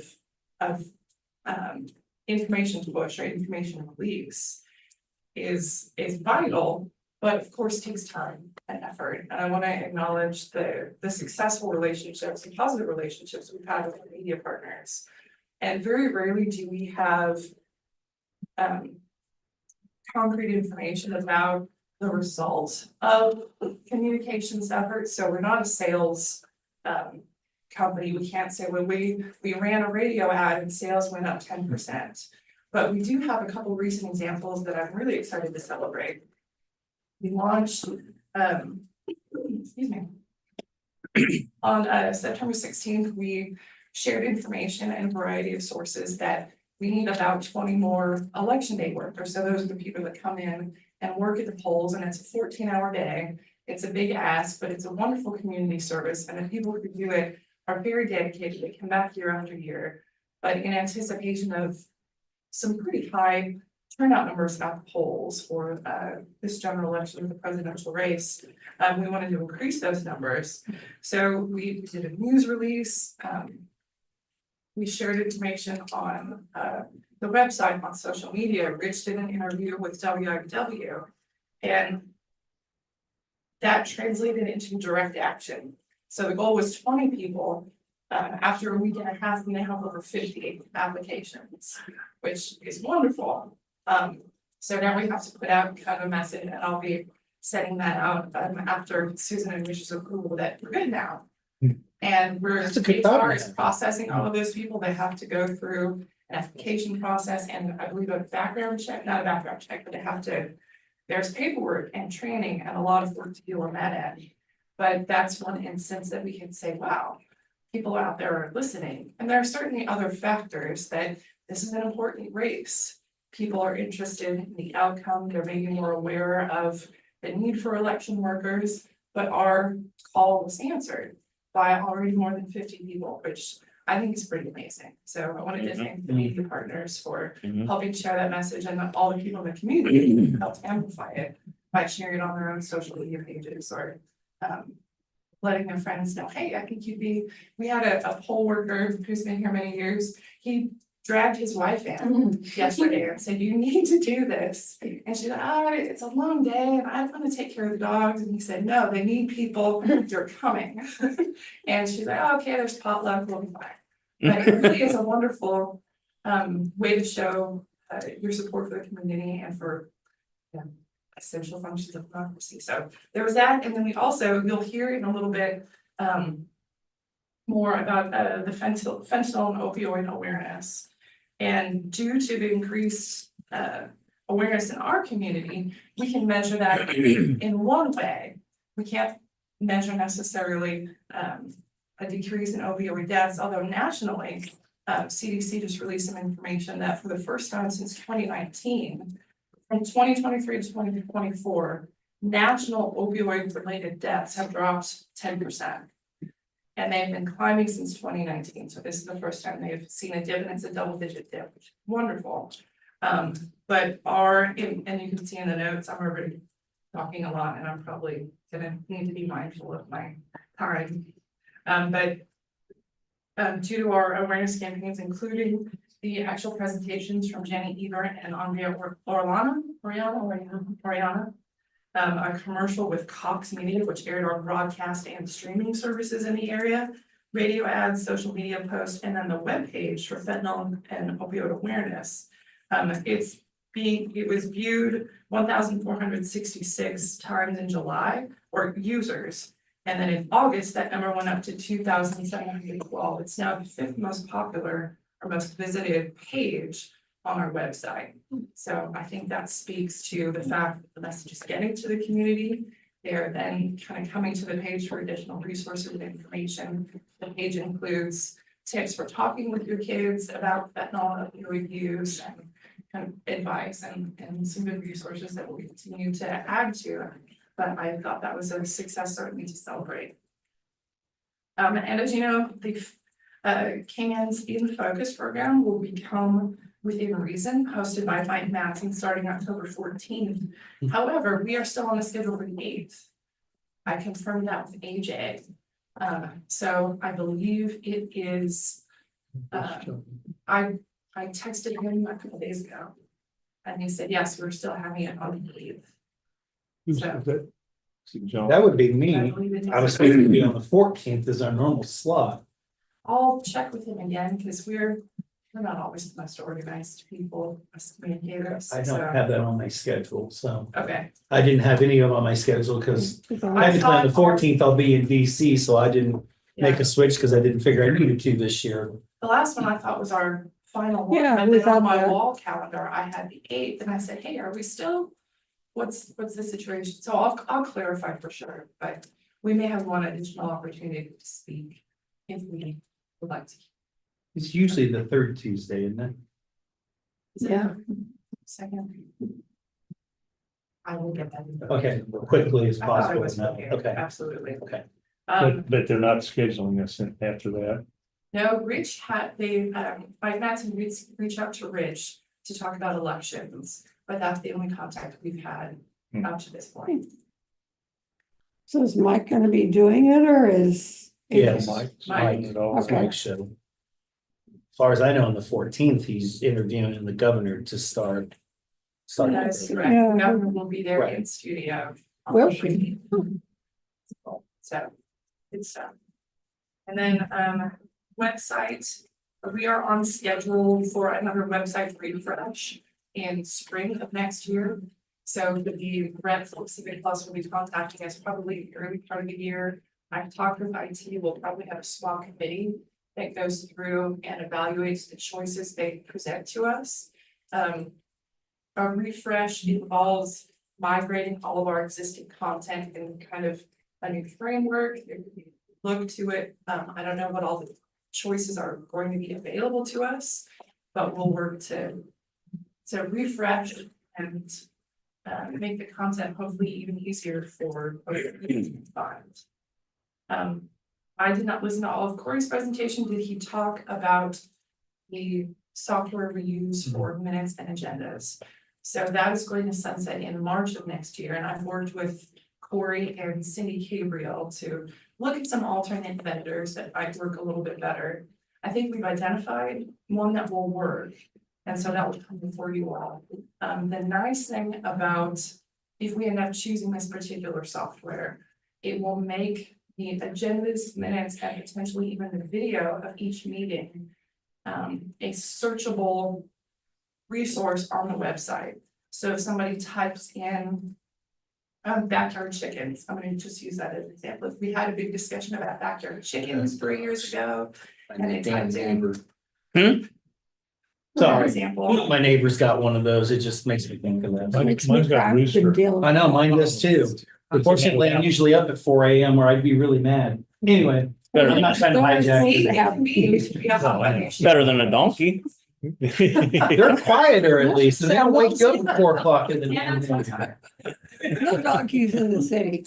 But so it would make the meeting minutes and agenda items searchable, so if we discussed it at a meeting, if you all had discussed it, somebody could type in backyard chickens. No, we can.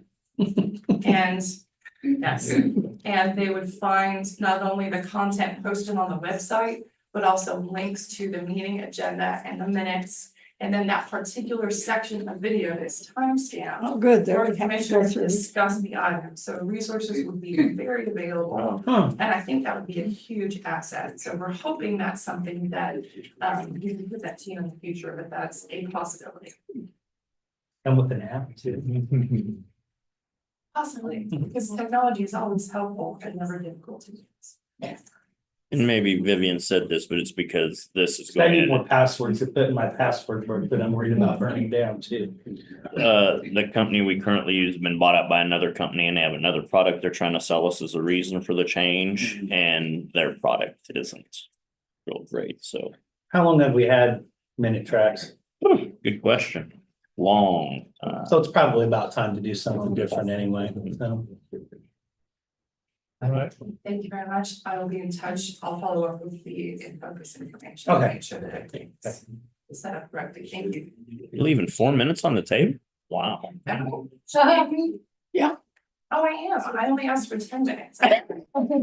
She's like, well, let me open it back up. I can't believe, more jokes. I can't believe she's passing up a mic opportunity. I'm trying to rein it in and this is what you get, reined in here, so. All right, let's explore this then. Unless we do need a break.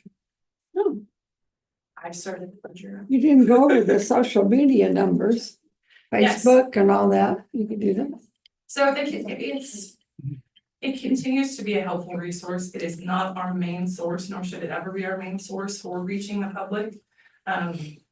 Wow, our actual county sites picking up quite a bit. I wonder what the deal is there. The radio. The radio Oh. was one of our most popular Huh. ever, so sometimes that's, you have to balance the things that are just interesting and entertaining and talk about. the Well, everything here culture is. here. I'm fascinated. But let's see.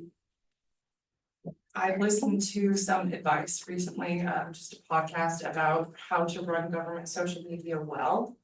And they talked about social media is a tool for relationships, not necessarily ads. So the more we can do, sharing the experience, letting people know what we do here, what work happens here, what the day-to-day environment looks like. So snowplow operators, last year I asked Alvin to take some photos because we had good snow, snowplows were out. He was happy to do that. He got some great shots and we were able to say thank you to everybody out driving snowplows in this weather. And it not only lets people know what services we're offering, but reminds the public that people are behind those efforts. That we have drivers who are out in the cold, who are normally driving a tractor or doing other work, who got up at 3 o'clock in the morning to make the roads safe. So and the pictures are interesting. People don't usually get to see things from that perspective. So putting effort into that is certainly valuable unless people know things. It's just another layer of communication, but I certainly can't be everywhere at once. So that idea of almost deputizing people or asking people to talk about their workday and feed information in is absolutely essential. So that's where I'm building those relationships, and people like Alvin, I celebrate. He doesn't want to do social media, certainly. But when I ask him for photos, he responds quickly, he gives me information, it's always been incredibly valuable. So those relationships with people out in the field and doing the work are absolutely essential, because even when I started work here, and I've been here for almost 3 years, there are things people or functions people perform at the county that I'm still learning about.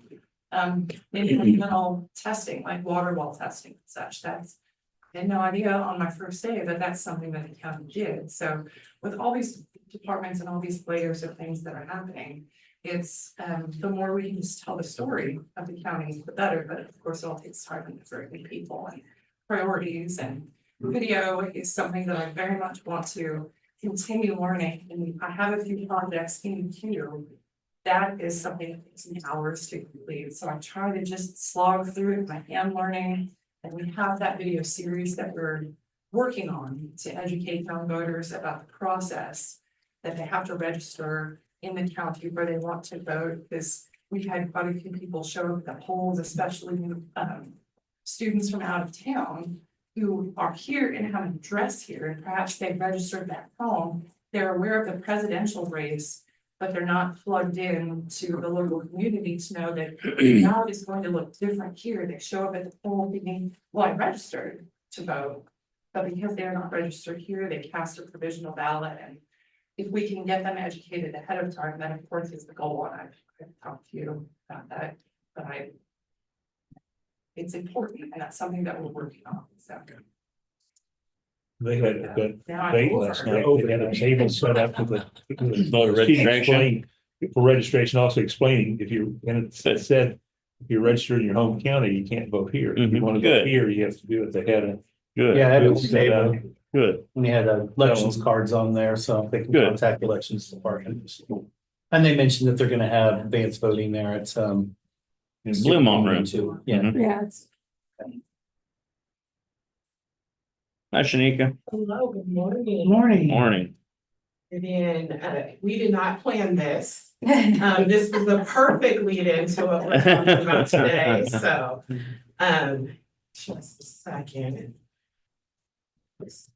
We're just on the same wavelength. We are, when we talked yesterday, and I hope, and I didn't get this approved by you, so hopefully you like my presentation. If you don't, you tell me.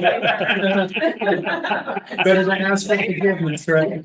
Exactly. Vivian trusts me, which sometimes, maybe she shouldn't trust. But hello again, good morning. I'm Shanika Rose and this is Jenny Ebert, and we are here today to have a conversation about harm reduction and strategies for safer use.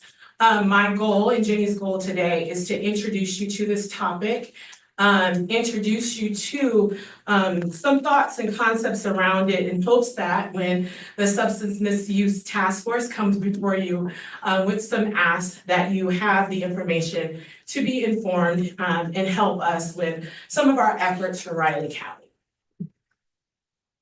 Okay, so introduction here.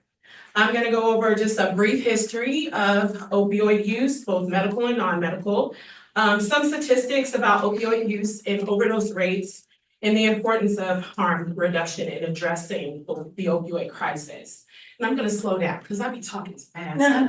Sorry. I am a fast talker. How we got here, or where we are. So in the mid-90s, so 1996, what we learned is that there was an overprescription of opioids, medical opioids. We know that as Oxy. We also know that the pharmaceutical companies weren't always forthcoming about how addictive these pain killers were or are. As a result, that increased the use to the point of where we are at a public health crisis.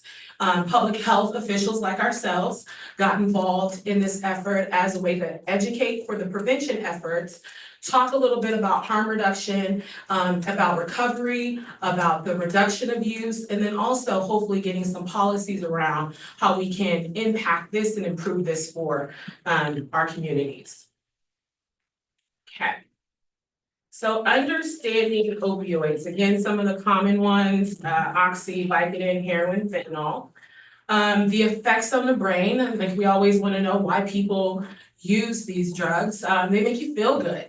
They breed the euphoria feeling that you have, and that's the effect that in the cycle of misuse is when it leads to an increased use of these drugs. Again, in getting that effect of the increased use makes the tolerance increase as well. And then when people decide that they're going to come off of these drugs, then you have the withdrawal. And then we get into this cycle of misuse, okay? And then together they trap individuals in a cycle of dependency, making it difficult for them to quit without intervention or medical support. Okay, some risk factors again, the increased tolerance over periods of abstinence, that polysubstance use, if they're using it in combination with alcohol or other types of drugs like depressants.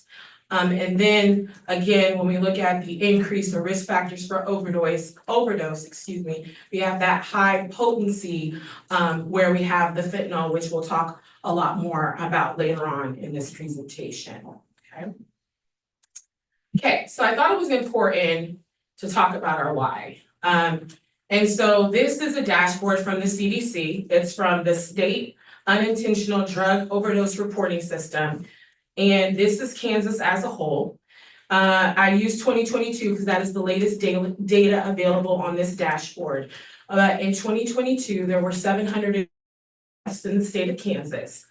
The most important thing, I think, on this graph is that 31.7% had the opportunity for at least one intervention to happen, right? So if that intervention happened, those numbers should be lower, or would be lower, better language, okay?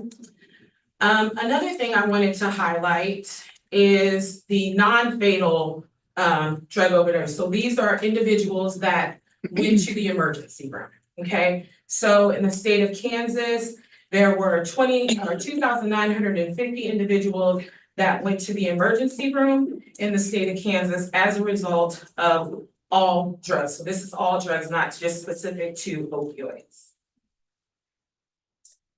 Okay. So now let's talk a little bit about Riley County. So this graph just talks about our vulnerability, right? And so you see right there where we are, in the Flint Hills region, you can see that we are at medium risk, right? And so our goal as a county is not to get in that high section of that darker orange or that maroon color that you see on the graph, right?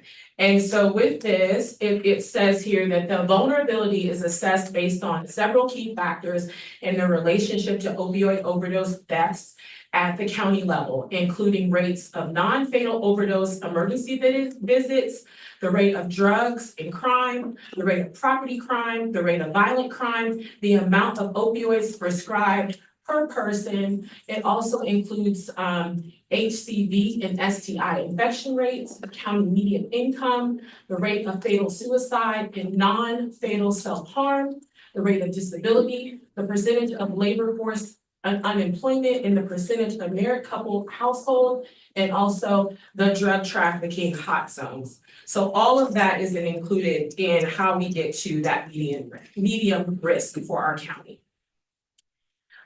Now, one of the things that I should back up to say, as we as public health workers looked at this, we realized that we had an obligation to get involved in the work in this crisis. So back in, I want to say it was the end of 2022, there was what was called an overdose to action grant that we applied for as a health department with the support of the county to begin working on this.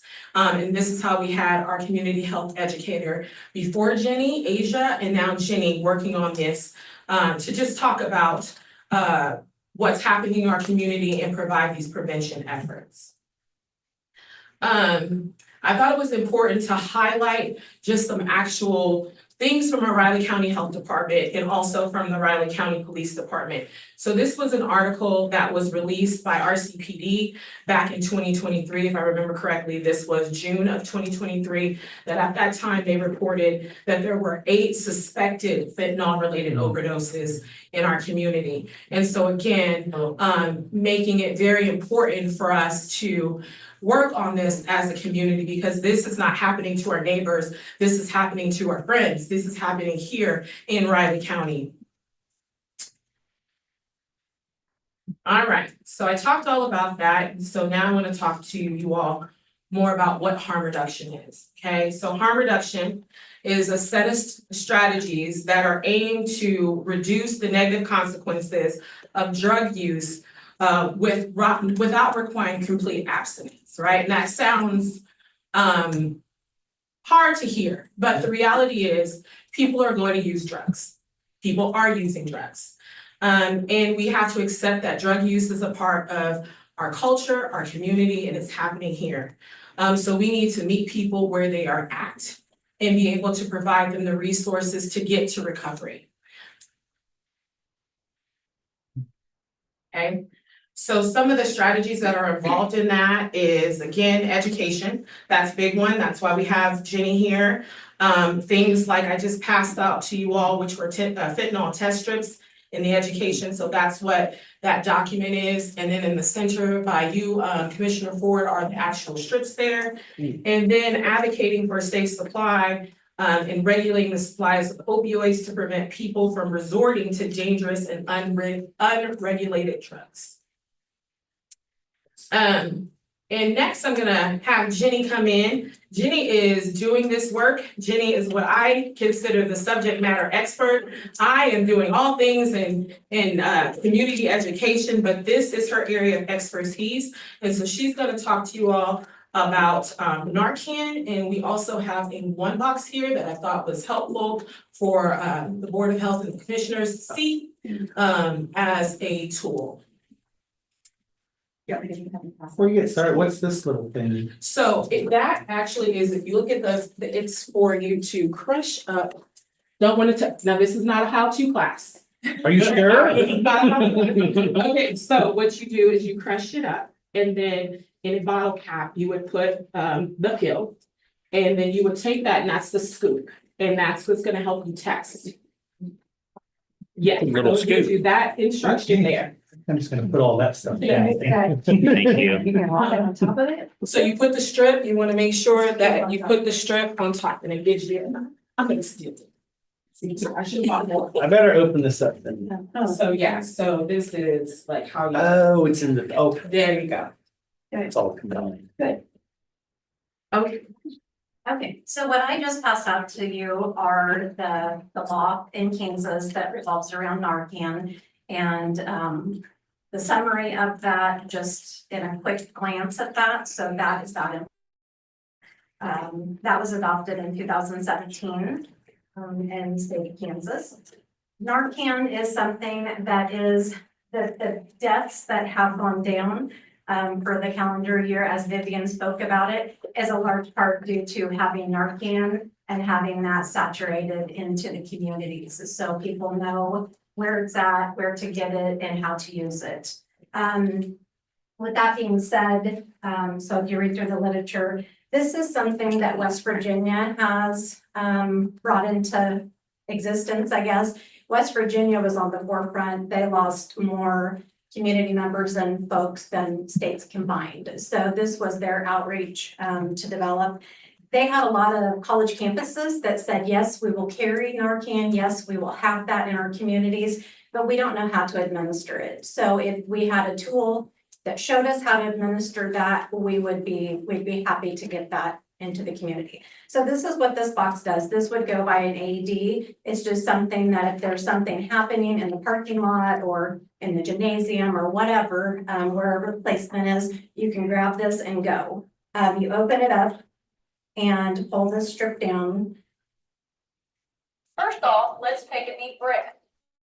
Step by step Check to see instructions. if somebody really is unresponsive. You can do that by gently shaking them and shouting, or you can use your knuckles against It's the dirt. to see a if you get minute and a reaction. half long. If you find this person is You unresponsive. can change it please to call Spanish 911 at the click of a The button. next step would be You can change it remove to the closed safety caption. barrier If devices you are or hearing use the impaired, you rescue. could change that Once there. you're protected, Um, remove a single. So it gives you touch every from bit one of a box. step-by-step You want instruction to- on how to save a life from somebody that's having an opioid crisis. It also has a 6-minute training video in here, so you could train all staff on how to do that in a very effective manner. So this is a tool that I think is one of the best that I have seen so far. And like I said, just gives people that knowledge and information on how to help to save a life. And just some further information, we did some research on what that would look like to have for our county. Whether it is county employees, city employees, other community partners. So this box costs $200.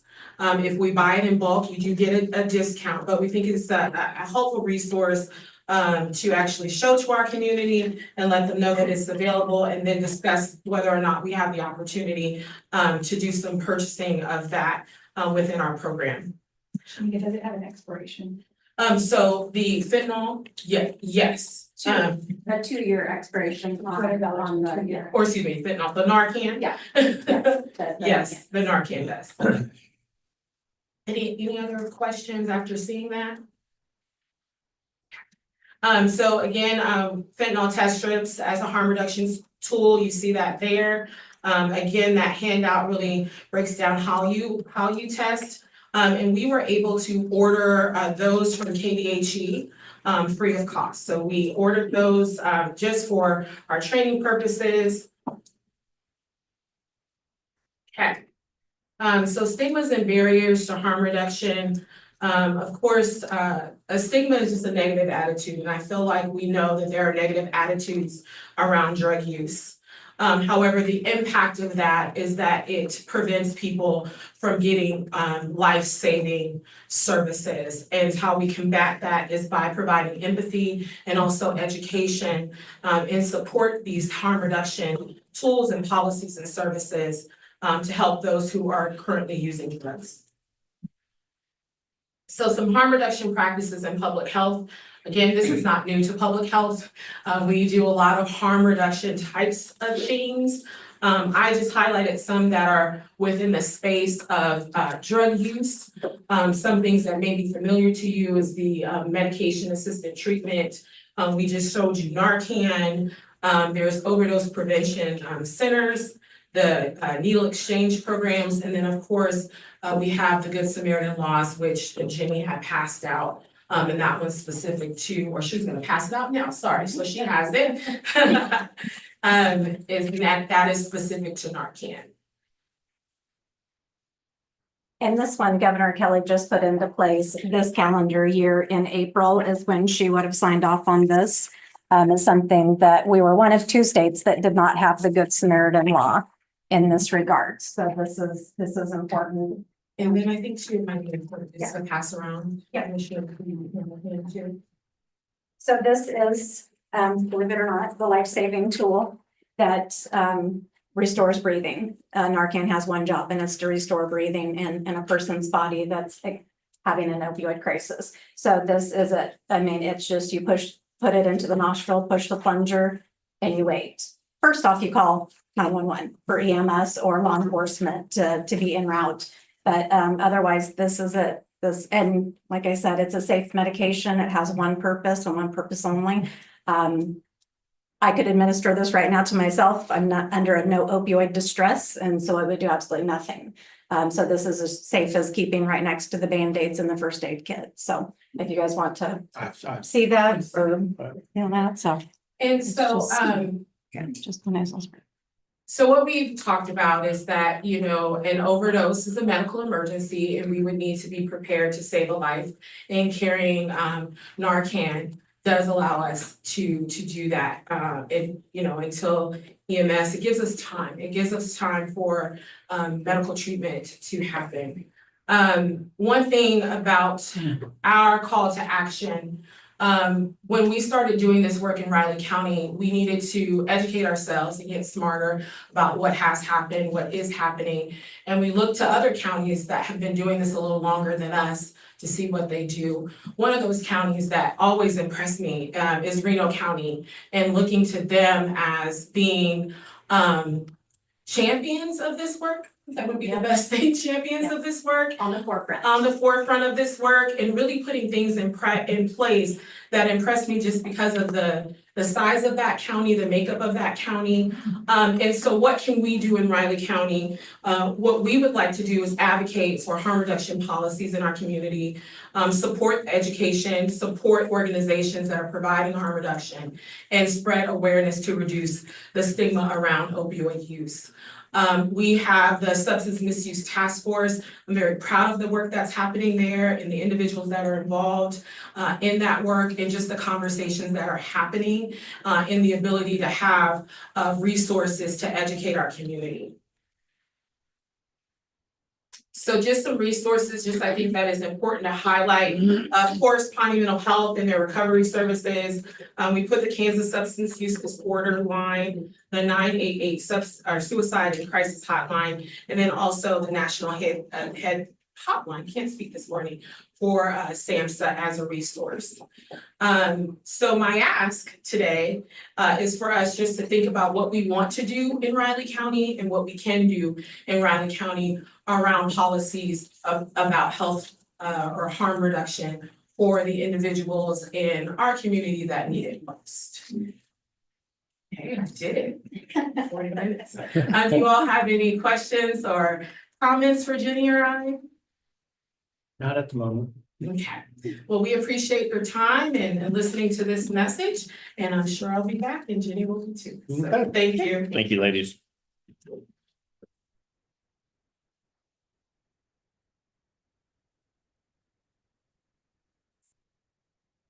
Okay, Jenny, Captain Yeager. Okay, just Jenny. Got it. Okay, I trust you're right. Hello, I am Jenny Reich-Schneider from the Raleigh County Police Department. I'm here for the approval of the 2024 Edward Byrne Memorial Justice Grant that we come for every year. Just a little reminder how this grant works is we are allotted a certain amount every year. It's based on a Part 1 crime in Raleigh County and the population to our area. So this year we were awarded $18,000, a little over $18,000. And so this year we are asking for approval for 34 duty handguns and 24 holsters is what we are looking to buy with this grant. Duty handguns, what's that mean? So that's what we're issued. Every police officer is issued a gun. That's the one you see on the side of it. Oh, So okay, that's- okay. And it's basically cycling them out. It's not we'll do Gotcha. for additional. It's just we Right. cycle those out on a program. It's usually every 5 years we cycle those out, and then we get these new ones. Okay, That makes sense. yeah, it makes sense. Okay. And just to let you know, we've already passed this and approved it at the law. To the law So, board. Yeah. Okay.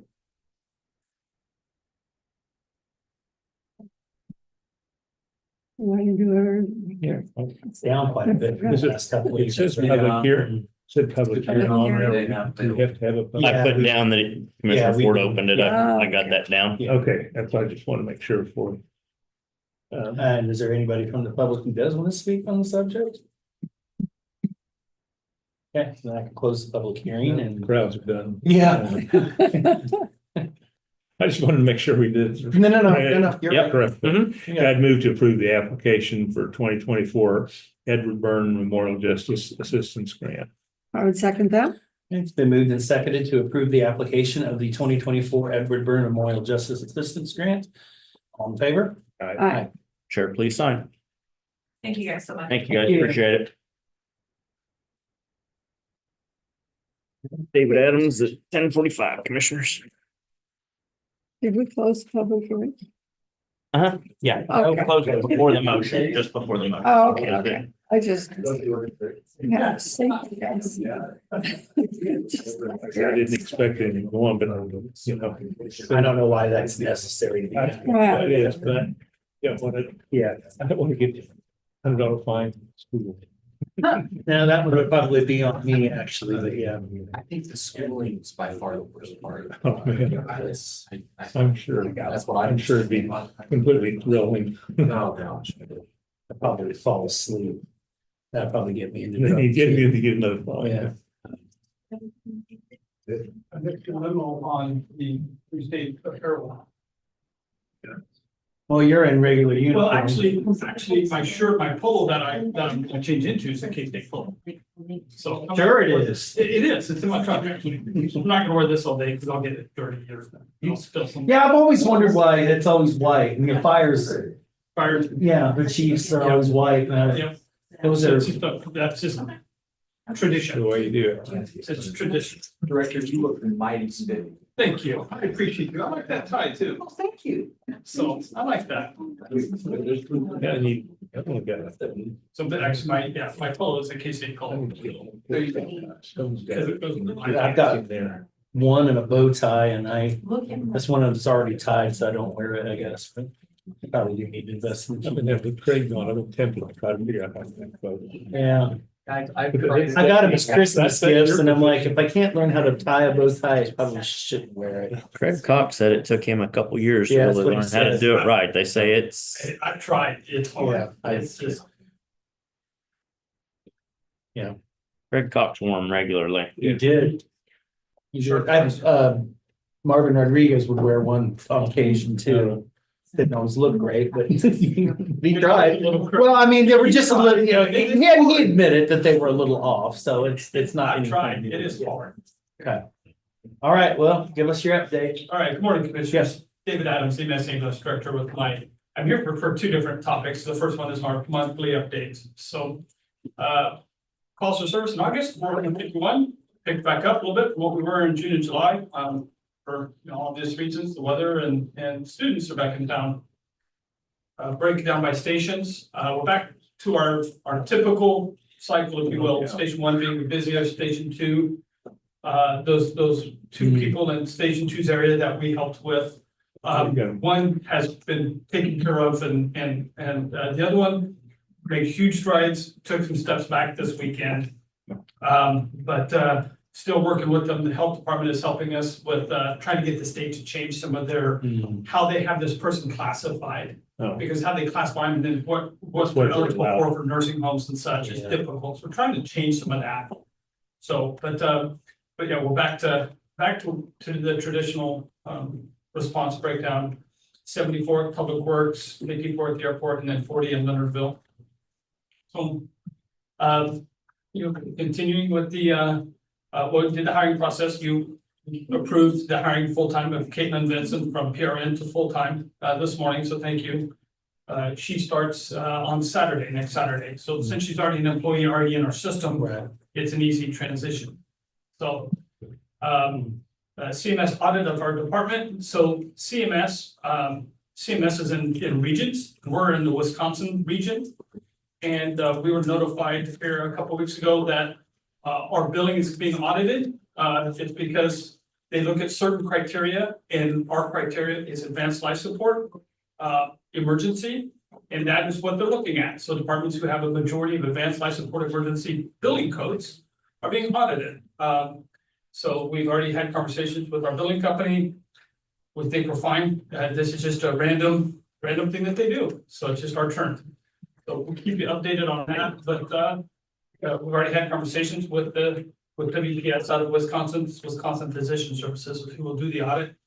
And they've told us that it's just luck of the draw. So working on new building related construction topics. And I've got some, I believe, in my packet here. So the weekly updates we've gotten over the last 3 weeks. Continue to work with the mental health work group and task force, and then the substance misuse work group and task force. One of these days, I'm gonna remember to change its name back.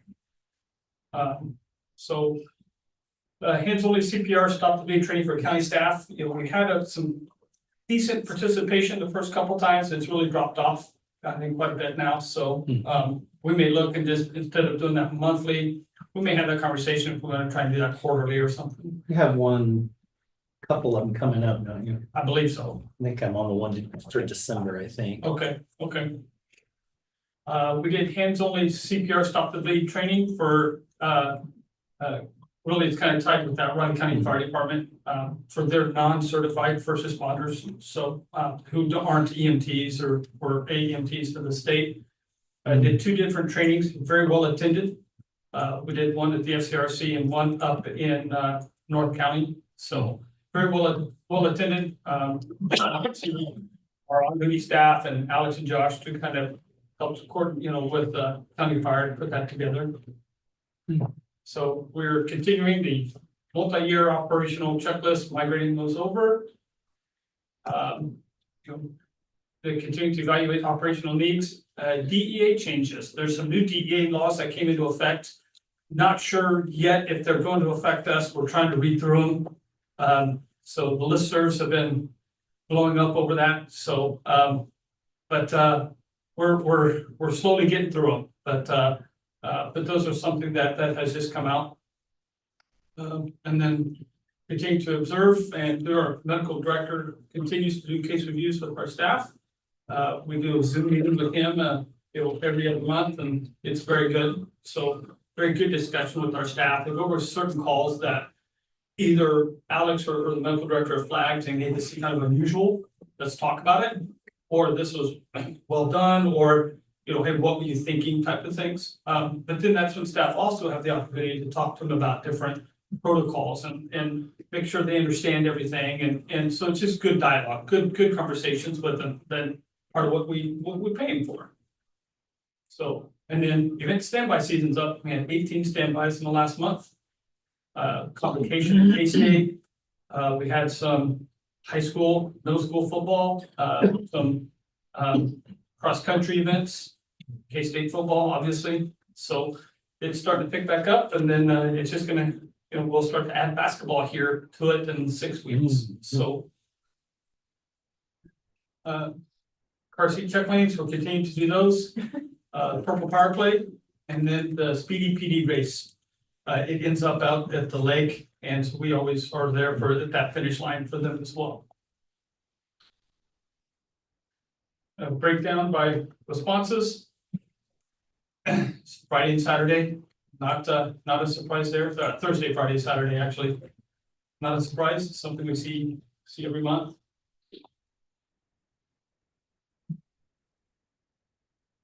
Any questions about those? We'll get a look at this construction topics.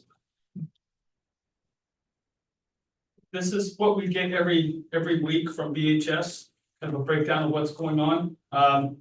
Outstanding items on this one is signage design, which we're going to talk about here in a moment. Start date, completion date, substantial completion. So status report, and it shows you kind of where they're at and what's coming up. So for that week.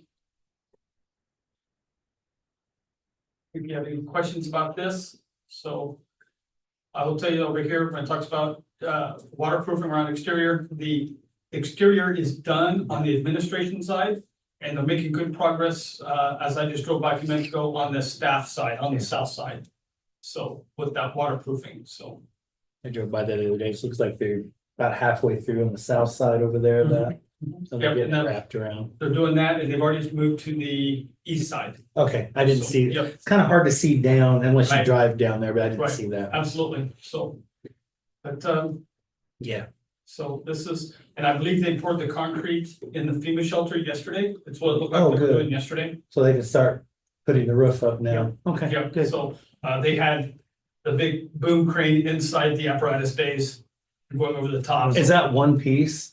Was that one piece? No, it's not. Okay, I didn't figure it probably No. would be. No, You probably want to split that up a little bit, right. have at least So, an expansion joint or something in there. yeah, so here on the A Yeah. side, on this, that's where they're doing the waterproofing, and then today I saw they were on this side starting as well. Okay.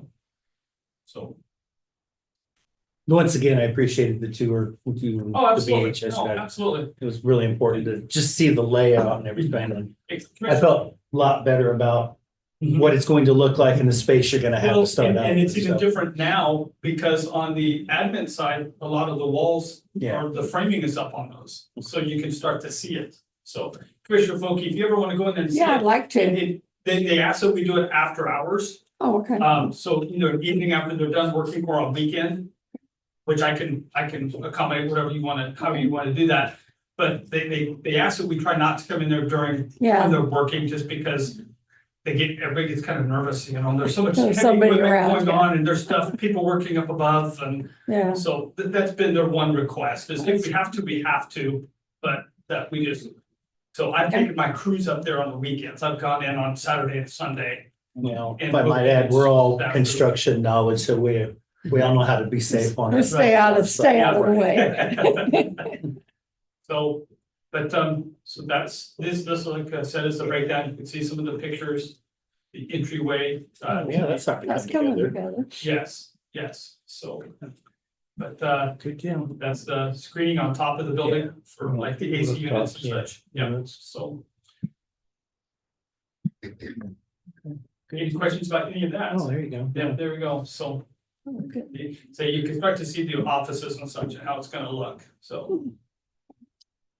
And there's not, so I believe this is right here would be, I believe this is like my office and this one over here is Josh's. There will not be a window between my office and Josh's. Just I want to point that out, Rich. Keep kidding yourself. So there will not be. And it's actually gonna be operational from Josh's side. Yeah. So keep it up. That position may be open. That's a joke that we have with our construction group is that Josh has a little sliding window so he can open it up to talk to me. David keeps telling himself it's a joke. Remote control. We can, only takes two. Do you have any questions about any of that? No. Okay. Now we get into something that is a little bit more. I don't know, complex, complicated. I just want to make sure I can explain this right. So what we were talking about is the signage on the new headquarters. So, and you'll see some pictures here. The name on the front of the building will say Riley County EMS Station Number 1. That'll be over the apparatus bay. And then it'll say Riley County EMS Administration over the administrative side. So that identifies for people who's where. So I'm trying to understand this. This is gonna be two different locations on the building? Correct, yeah. Okay. There's a picture. Yep. Scroll down, Oh. Commissioner Ford, or I guess I why don't didn't you, pick David? Yep. You have to reduce the size a lot to get it on. Yeah. Yeah. Okay. There we go. You have to reduce it way more than that. Yep, I was just trying to get so I can. Oh, okay, gotcha now. So this is, Okay. I this guess is I the missed that. design, how it is. This is currently the top of how our committee has put this together. So this is the Star of Life, and it says Riley County EMS Station Number 1. And then over here is the department logo, and it says Riley County EMS Administration. Make it a little bigger, David. No, I got the wanted to- gist of it. You're good. What do we have on the Leonardville one? We just have a sign out front. Up front? In all of our Does buildings. it have a logo on Yes, it? it does. It has our department logo on it. Okay, Sign out Yep. front. And the look, but the not. sign in our station in Public Works has our logo out front as well, and it says Riley County EMS Station Number 3. So, so the question that has been brought up is, does this, and so back up, at this station, the way the parking lot is laid out, there is no place for a county sign out front like some of the other buildings have. Mm, One of the things we have is there's no consistency in Riley County when it comes to the buildings. So my understanding is there are no buildings that have the county logo on the building. No, it's because we have them on the logo out front, which Right. isn't gonna work Right. here. Right. So the question is, how do we want the logos laid out? Because here's the other option they've done is they could put Riley County EMS on the staff side, EMS Station Number 1 here. And they could put the Riley County logo here on the administration side. So, we can, it's however you guys would like to do this. I mean, one hand, you say it says Riley County all over the building, on the other hand, it does not have the logo, the county logo anywhere. And so if that's, it would this be acceptable to you? How? It has the logo there, so instead of it being out in front, it's on the building. Yeah, that's what I would. Now, on that one, where you've got just, whatever it is, On which one, this? this hexagon or whatever it is with a snake in it. Right, yes. Okay, will it be that one on the left or that one on the right with the snake in it and the colors? Both. So here it would be. the Here it would be that logo way and that way it'd be different. There, and then on the administration side. Then it's different it would over be- there It would too. be the county logo. But it's however you'd like to do it. We could do the county logo on all three of them. I don't, so. Why are the two EMS ones different? The, With the Well, snake. 'cause Yeah, what the they snake did- and the hexagon, they're different. You mean, Scroll up, Between those two. Those two, that one and the other one. that one and that, That why are one they and that one, different? why are they different? The two, scroll down, where you got two different ones, why are those two? Stop right in the middle. Right there, There. stop. so why are Why they? is this and this that's just on Ed's part different? Well, because this isn't the universal logo for EMS. It's Which is, this one here. okay, so that one's just the made up one? So this is the one that we made when we came over from the hospital, because Riley County EMS has never had used the county logo as our logo. We've never, in my 33 years, we've never used the county logo, the R or We have whatever. an issue with that in several departments. Well, Right, you that's did on ambulances previously, because that was a huge issue that got us to Well, if we did, that was a long time. a ago. Riley County logo because a county commissioner noticed we had a power cat on our ambulance. Oh, that was on the front, so we, And our he- department And he logo said, was not. what the heck, we're not K-State, and that's Yep. kind of what got the ball rolling, and I don't know, Vivian, if you've done any research on logo usage on buildings, I know you have on signs, but I don't know about buildings, but that's Right. what all got So- that going, and actually vehicles are supposed to have that logo. Right, so what that was, so. This one, back in those- Raleigh back County, in those- well, Most of our actual vehicles, whether they're EMS or not, does. but That's a future discussion we're Right. about to Right, have. so- is there a specific like on the Riley County EMS administration one, Mhm. what is that in the background? Is that a specific location or what is it? on his arm as Yeah, well, if you want so to see that. Yeah. it's the Flint Hills with. It's the Flint Hills, So, yeah, it's a Kansas thing. Yes, Yeah, yeah, okay. so I mean, it's. Sounds like there's a future discussion coming, with perfectly fine, I mean, but this logo, the logo that was on our patches on our shirts has never been the Riley County logo. It was always a Riley County, it always said Riley County EMS.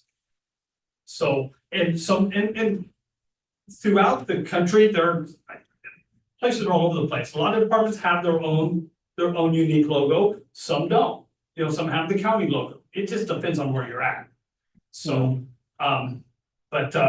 so, We gotta remember, a lot of EMSs are not a county department. Exactly. correct. And so, I Right. mean, Yeah, you're not comparing absolutely. apples to apples there Yeah, necessarily. Correct. Personally, on this, I would like to see the Riley County logo in the middle, and you can do whatever you want on the other two ends. Okay, Yeah, with it's just the. Where it says it's Riley just County EMS Yeah, Station One. Just the snake doesn't really No. symbolize anything. And if you want to just use your logo on the other two sides, that's fine with me, but okay. it should be in the middle. Kind of an awful wall question. Why is the snake on that logo? It- What's it it's a symbolize? medical- They usually symbolize something. And yeah, and oh my gosh, it's Like been, pharmacists have the snake, yeah, it's a it's a medical. medical. Medical thing. I'm gonna have to go back and, boy, it's been a long Sounds, time. looks kind of like a witch doctor thing. Snake oil. That's a good one. Yeah. Snake oil. Gonna have to go That's what back and. I have. That just, and I was like, what? Do you understand why I'm saying? Yeah, absolutely. Because the No, I- station is the entire station, which is Riley Right. County, and Yeah, then you've that got makes it sense. segmented off right. Absolutely. So if you want to use your logo on the left and the right side, let's put the bigger one in the middle, Absolutely. up above everything. It's kind of like the US flag over everything else. And that Well, covers it. I not a don't, problem. I don't like snakes. No. You and my mom are on the same page. Good snakes. I'm sure Josh and Alex are listening to me right now, shaking their head, going, oh God, you don't remember what that means, but. There you go. It's a medical The thing. caduceus is the Snake. rod of Asclepius. The Greek god of single snake healing. wrapped around it is associated with the Greek god of healing. The snake represents renewal and the staff represents medicine and healing. Well, a snake, what? It's Greek. Snakes don't do that. It's Greek to me. Yeah. Snakes are awful. They must have been eating too much of that pomegranate. I'll bet that's partially where the saying come from, snake oil. Yeah, the symbol is a staff with two snakes coiled around it. It may have originated from this Assyrians, Hittites, and Phoenicians. So goes back to. Goes way the back, Greek time. yeah. Thank you. So, No snakes. Okay, anyway, so can we make that as our department pet then? No, you guys can do whatever not you snakes. want internally, but I, No, no. you want snakes there, I don't know why you would. I don't want snakes. Are she? Kind of like winning the Dalmatian up at the north end. Keeps the mice, keeps the mice out of the building. That would There be you go, cool, yeah. absolutely. I say no to dogs in the office, so please say no to snakes in the office. I have 2 votes, I believe. Oh, for what? Snakes? Put snakes. No snakes. Well, usually dogs are running around, usually you usually keep a snake in an Absolutely. aquarium or something. Ooh, Okay, I'm so sorry. do we have a consensus then, or? do we On need to what, do a vote snakes or no to snakes? make this. No. Yes. Sort of like. Yes. Putting the R in the middle, Yep. middle one, Yeah. and Okay. then whatever on the others. the logo in the middle. Yeah, the county logo in the middle, and then we'll do the other, okay? And what are we doing on the ends? Are we We'll clear? probably just do the department logo. Yeah, I don't So- think you need 8,000 different No, logos on I the agree. building, I think we'll sorry. just do the department logo then. Okay, Both ends. in the middle there, that's Alright. kind of an umbrella. But is thing. there talk, when you're saying. like there's- Well, you and get rid of that? that's I like a key point there, department logo. Vivian's been doing a bunch of research, and we're gonna have a big presentation to the board on this. Well, if we need to make a motion to take that away at a later time, then they'll have direction to do that, but for now, let's But, leave it where it well, is. I mean, why pay to put that up if we're gonna take it down? Why not We just can always put put the something medical later. logo, because that's the whole thing is, you know, the whole reason why, and there's a resolution and a policy on why that was spent money on by a consultant and developed, is we are one organization. When I first started, the clerk's office had their own letterhead, the treasurer's office had their own letterhead, the register of deeds. So when our constituents would get mail, including envelopes, there was no consistency. It said Riley County, but multiple. And so Okay. while you are a EMS ambulance department, you are part of a bigger organization, Riley County. And so that's why that discussion's about to come about. And we have many vehicles and many departments that are just kind of, we have a lot of new department heads, and they evidently haven't paid attention to the policies in place, and they just kind of come up with their own logos because everyone likes doing their own thing. And if you're your own business, you can do your own thing, but if you're part of a bigger organization, you are part of that organization. And so that's a discussion that's going to come up. Okay. Well, That's on great. another note, when you look at our logo on the right compared to the one on the left, I like it better because it's not as busy. You like the center one? I like the, well, Oh, that one. all of them. I like that because I think on all of them it'd be good, but I think that's kind of overkill. I mean, you're gonna not have an EMS logo, I guess, and I guess that's a conversation we're gonna have Yeah. later. I can't believe we're arguing logos, but whatever. Then don't put anything there at all and just have the R on the front. Yeah. And you could just put Riley County Administration to let everybody know what part of the building is which, obviously, but No, there are professional organizations like theirs that, you know, that center one there. Yeah, we understand that. That's part of your national thing, but you know, then people confuse it more by then on top of that having their own. Sure. So what do you think about if we did so we're obviously doing the county logo here. If we did the Star of Life instead of our department logo, it's a Star of Life. that's called Star of Life. Oh, With the snake. Yeah. Okay. Enlarge this snake. Yeah. Enlarge this snake. Or no, actually just take the star off, Have have a it snake all on over there. the Oh, there, building. we could. Yeah. Well, big tail all over the building, Okay. yeah, it's just like, So, so we'll do the county logo here and maybe we do the Start of Life over on these sides or Fine. something like that. Big. Just, is there a little bit of wiggle room there? Okay. All right, we can the do that. biggest one should probably. What was the be- direction there, David? I'm sorry, I We're didn't hear gonna it. do the county logo here in the. I've got that part. And then, I don't know if we're gonna do anything with the Star of Life. They said there's some wiggle room. I don't know if we'll do anything with it or not. But we probably will not put the department logo on the building. Yeah. Since it looks like, it sounds like it's gonna change, Yeah. which is fine. So we won't Just put that put up the there for it name to come on it. down later. Yeah, So, or, yeah, or my other thought is the county logo here and the Star of Life on this side. Just move it over a little bit, but I don't know. We can Actually, do- yeah, that works. Is that okay? Yeah, Okay, so we'll do the county logo, the wording, and then the Star of Life. yeah. Yeah. All in one And then location. Oh, and do it a little And nothing smaller. else. Just the We'll- words. It'll just say Raleigh Just the County logo, just the Administration. words on Yep. the side. You, would you do it a little smaller for the? I'm sure they Star will. Life? Yeah, Okay, I'm sure they or will. whatever. So. Okay. Are we doing a consensus or do we need to do a vote?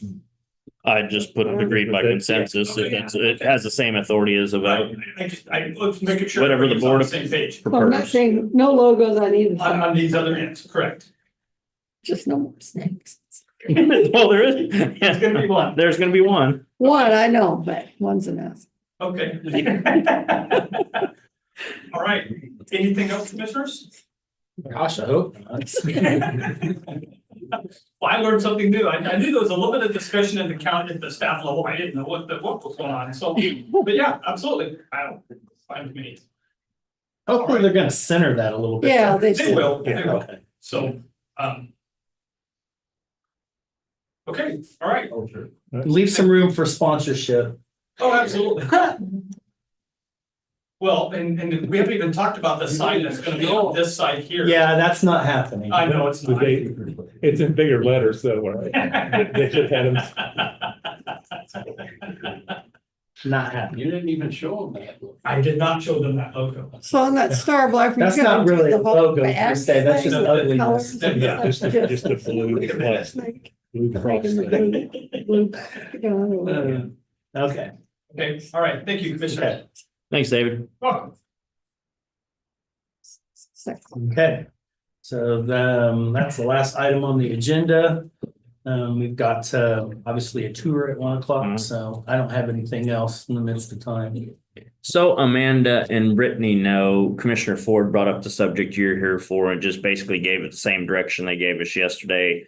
Go to the Budget and Planning Committee to put together a process to bring back to the board on the Judicial Center, for the lack of a better word, and then the other facilities improvements. Thank you. And all the board agreed.